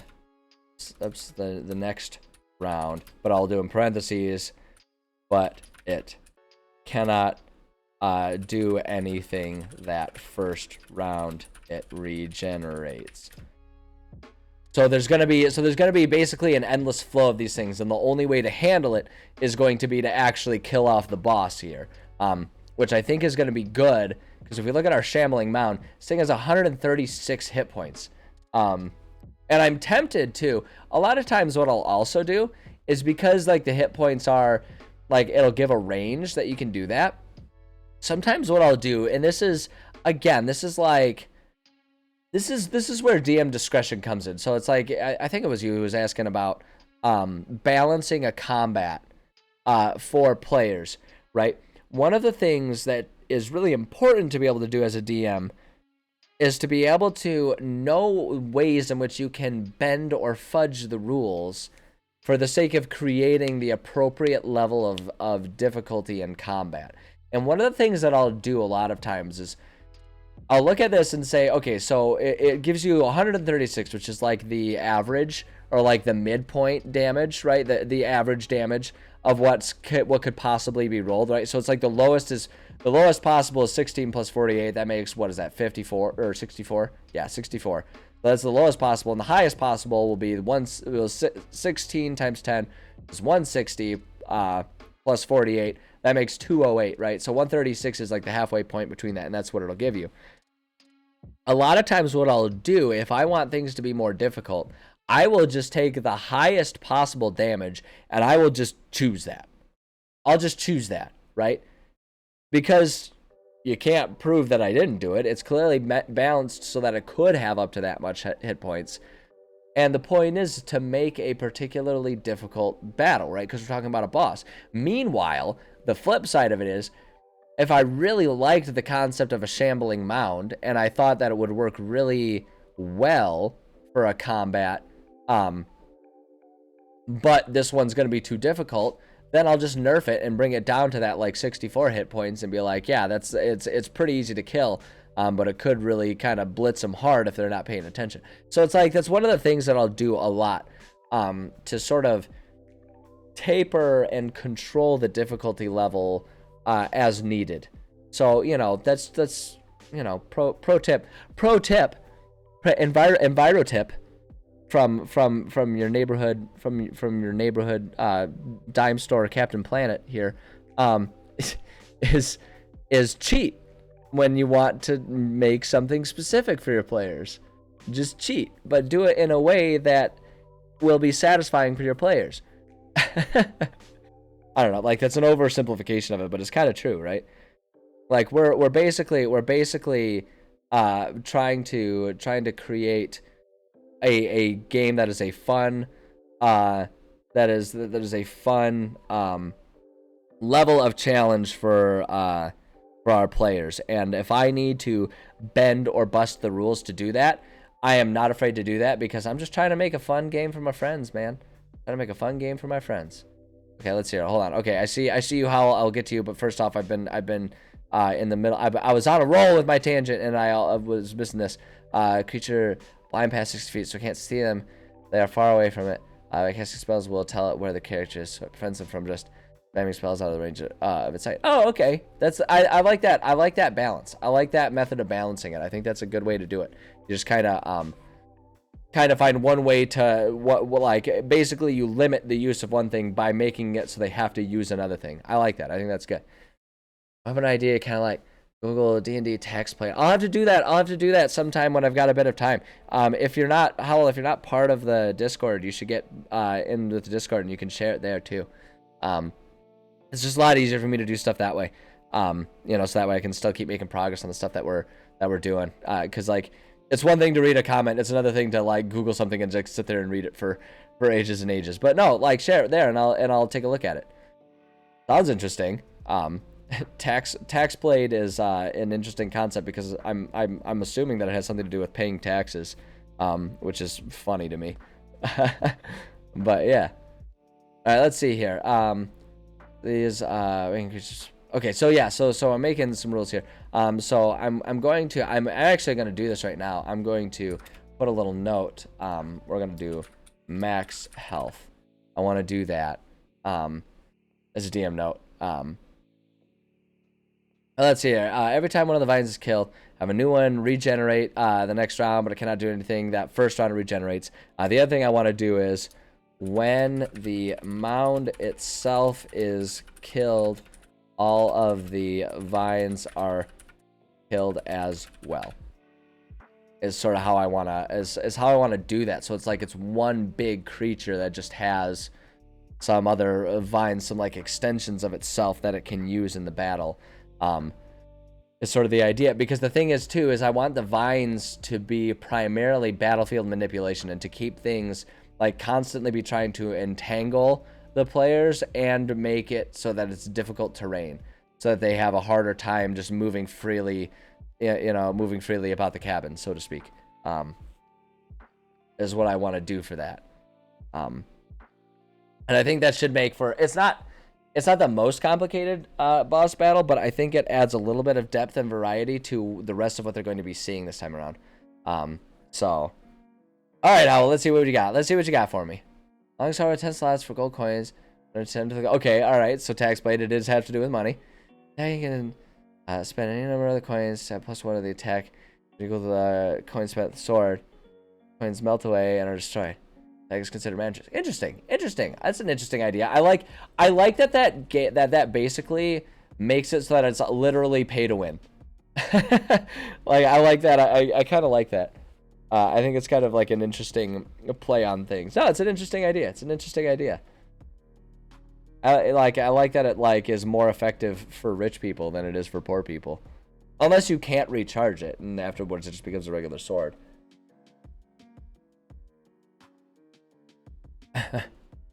No, cool idea. Cool find. All right, let's see here. Quest item for this one. I think I'm actually gonna go ahead and do this. Well, we'll just say, we'll just make this empty, because that quest item was there for the first time they visited it.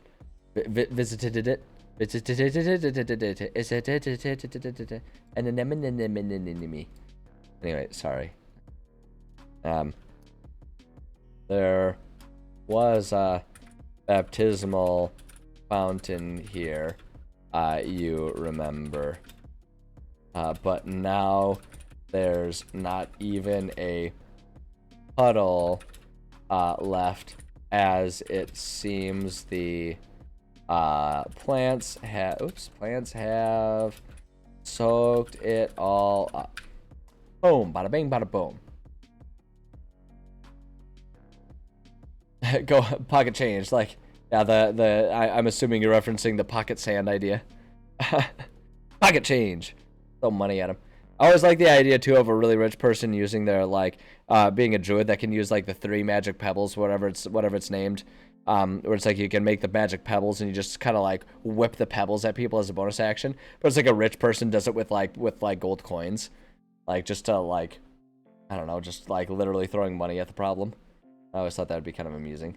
Be a fun little flavoring of it. All right, yeah, I think this room is good to go. I don't think we need to do anything else for that room. Okay, so this one, room 4. Which one is this one? Empty room, yeah, and the money will still be there. That won't have gone away unless our players already found it, in which case it's empty. But you just kind of handle that as you go. Room 4, this one right here. Yeah, this room is largely not going to change, other than we'll just describe the walls as having some vines and stuff having grown on them. As you enter this tower, you see that there's a staircase bringing up the 2nd story of this temple. Long thick ropes hang in the center of this room from the ceiling where the old church bells hang, waiting for the next time they will get to ring. However, you're not alone in this room. Lying on the floor in a large heap are 3 massive... Oh, that's right. Okay, there's no more... yeah, we can get rid of that because there are no more reptiles. The plants have scared them all away. Plants scared them all away. Why did it underline that? That was a formatting change. Okay. Whatever you say, OneNote. OneNote is wonderful for organizing all of my notes. It's weirdly bad as a word editor. Like, you would think that the same company, like, you know, Office within the same ecosystem as like Microsoft OneNote in the same ecosystem as Microsoft Word, you'd think it'd be easy enough for them to just like transpose Word into it and then make it so that there's just tabs in a Word document. But like, I don't know, it's weird. It's weird. I still like OneNote. I'm still going to stick with it. A lot of it's because I really don't want to have to go through the trouble of transposing all of my stuff in OneNote to any other format, because I've got years of stuff written in this one notebook, and I don't want to do that. I don't want to transpose that. But yeah, it's weird. It has a lot of weird idiosyncrasies as a word processing program. Anyway, that's a small grievance that really doesn't amount to anything other than me being mildly annoyed. Anyway, as you enter this tower, you see this staircase to bring you story, 2nd story of this temple. Long, thick ropes hang in the center. However, oh wait, we can get rid of that part. Waiting for the next time they will get to ring. We'll keep it that. However, it appears that such a time, because I hate doing that. Like, it's grammatically correct to do it. It appears that time, like, it's grammatically correct, and saying it doesn't even sound weird, but reading it just feels weird. I don't like it. So I just find other, you know, ways to do it. Kitty, are you down there fussing because you want dinner? Yeah, is that what's happening? Yeah, she's down there fussing because she wants dinner, but it's not dinner time yet. It's pretty early. I know it's pretty early. I'm still on stream. Don't you recognize I'm talking at my computer, and you know that means it's not time yet. You usually know to at least wait until I'm done talking at the computer. Cats think they're so clever. They don't know everything. However, it appears that such a time may never again be. Vines that run all along the walls seem to have overtaken the bells as well. Engulfing them, taking the bells as well, engulfing them. Let's see here. Engulfing them and engulfing them completely. That's what I want to say. Completely. Here. Vines that run all along the walls seem to have overtaken the bells as well, engulfing them completely and ruining any resonance that may have once allowed the clanging and ringing to be heard throughout the city. There we go. Okay, now don't worry, I'll catch up here. I saw you guys were writing fiends while I was describing that out here. All right, what do you got, Hal? Have you draw magical glittering sand from a pocket dimension? Dash at the enemy within range. Did you make pocket sand? Is that what it is? Unavail is blinded and starts to cough. Cannot speak. Apparently, verbal component at the end of each turns. Make another attempt. Say yeah. Yep. Okay. Yep. Pocket sand. West, well done. Well done. Well done. Way to take the initiative. Very dynamic boss battle. Players need to use their surroundings. Boss does high damage but can't follow players around the battlefield easily. All the rubble and pillars blocking it from moving in the same space as players. Yeah, that's awesome. That's a really cool approach to a boss battle. And it's what's really nice about that too is that's the type of thing that'll actually make it pretty easy for you to tighter the difficulty and like change it on the fly as it's going, right? Because if you're finding out like by having all of that stuff, you can kind of lean on this like on the side of it having like a particularly difficult amount of like being very tough to hit and do damage to as they're doing that. But if you're finding that it's like causing too much damage just because there'll be so much running around and them hiding and like mitigating who's getting hit, you'll have time to recognize if there's like not enough progress being made by the players. Hi Kitty, are you gonna come get all up in my grill now? Yeah, she's gonna come bother me now. She's very ornery right now. Yeah, you're being very fussy right now. I don't understand why you're being such a little fuss. Don't do that. I know you're being a little turd right now. It's kind of rude. Appreciate it if you didn't. You're gonna stand right there and judge me. I'm gonna sit right there. But yeah, the way you set it up is like it'll be really good. It'll be a good setup that like because there's going to be like it's a battle that will go on for a while because different people will be running around and avoiding getting hit by stuff. So if you're finding that it's going too long, you'll be able to just sort of have time to really assess that, and you can reduce the amount of health that they have to do, amount of damage to it, right? And so that can help make sure that things are a good battle, you know. Even just like the only risk of that always is that just time-wise it can last forever. But if everyone's having fun, then screw it. Let it last like 3 or 4 sessions, right? If people are enjoying it, then you can do that. And like because it's dynamic, they're more likely to enjoy that. If it's lasting forever because everyone just has an AC of like 25, then it's not going to be fun, right? It's just a bunch of idiots sitting there swinging their swords, missing each other. But the way we got it set up, I think it'll work well. Okay, all right. What do you got, Hal? And to not put in the boss's entire kit. As well as going to try and the players move way into the game. Well, if silence was just the entire shit down. I mean, you know what? Like, honestly, like, that type of stuff has happened to me as DM, too, where I'll forget that players have powers. And, like, my take is always, like, you know what? More power to the players, right? If you guys have your resources and use them properly, don't you dare start swatting at my hand while it's on the mouse just because you decided to lay there. Don't you dare do that, you little turd. If you're going to do that, I'm going to kick you off the desk, so you be polite. You behave. You need to behave. But yeah, no, like I've actually had stuff like that happen before. And to me, I'm always like, geez, you know what? If part of the players. I mean, yeah, a little bit. It's a viable statement. It's a viable statement. Don't distract me. I'm making a point. No, like, yeah, like if they do it right and they use all of their resources right, then like good on them. You know what? Good on them. And then I'll just remember next time to give them even more difficulty. That's part of the reason, too, though, why making sure that a boss battle has lackeys is an important thing. Because lackeys can kind of help compensate for those types of things. They can kind of help with that kind of stuff. You know, make sure that there's still a battle, even if, like, the boss themselves are incapacitated for a certain portion of it. So, all right, let's see here. The last thing... So that seem to be collectively loose. Yeah, this part can stay the same because that's still gonna stay the same from one session to another. Kitty, what are you doing, honey? Okay, yeah, go on.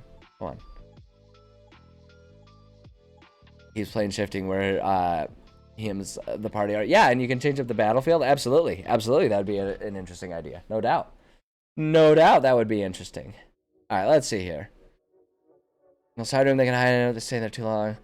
A bar charge, bash down the wall. Yeah, charge down. I mean, just doing.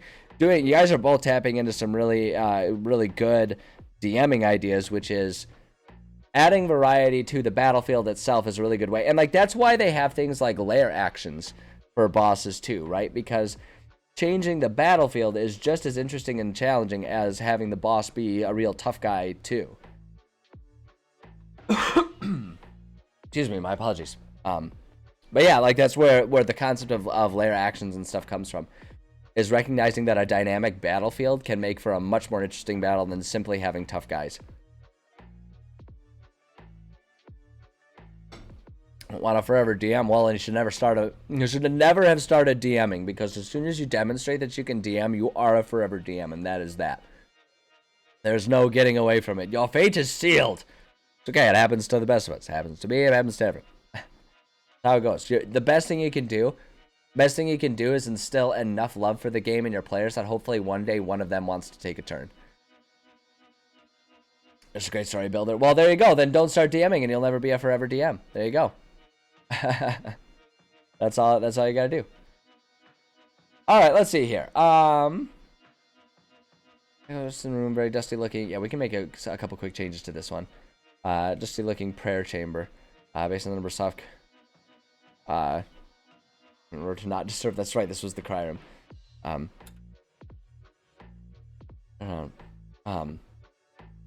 The room now, however, appears as though it might not help, as the pollen and spores that fill the room from the various vines all along the walls and ceilings make the air, there it is, nearly impossible to breathe.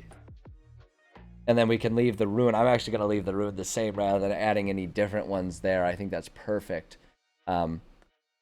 Because again, like, they'll have visited this before, but just because they're coming into this and it's like being treated as a new instance doesn't mean all of the rooms are going to completely change, right? Things that are still there will be the same. So if they've already found that rune, it'll be empty. And if they haven't, that one can still be there for them.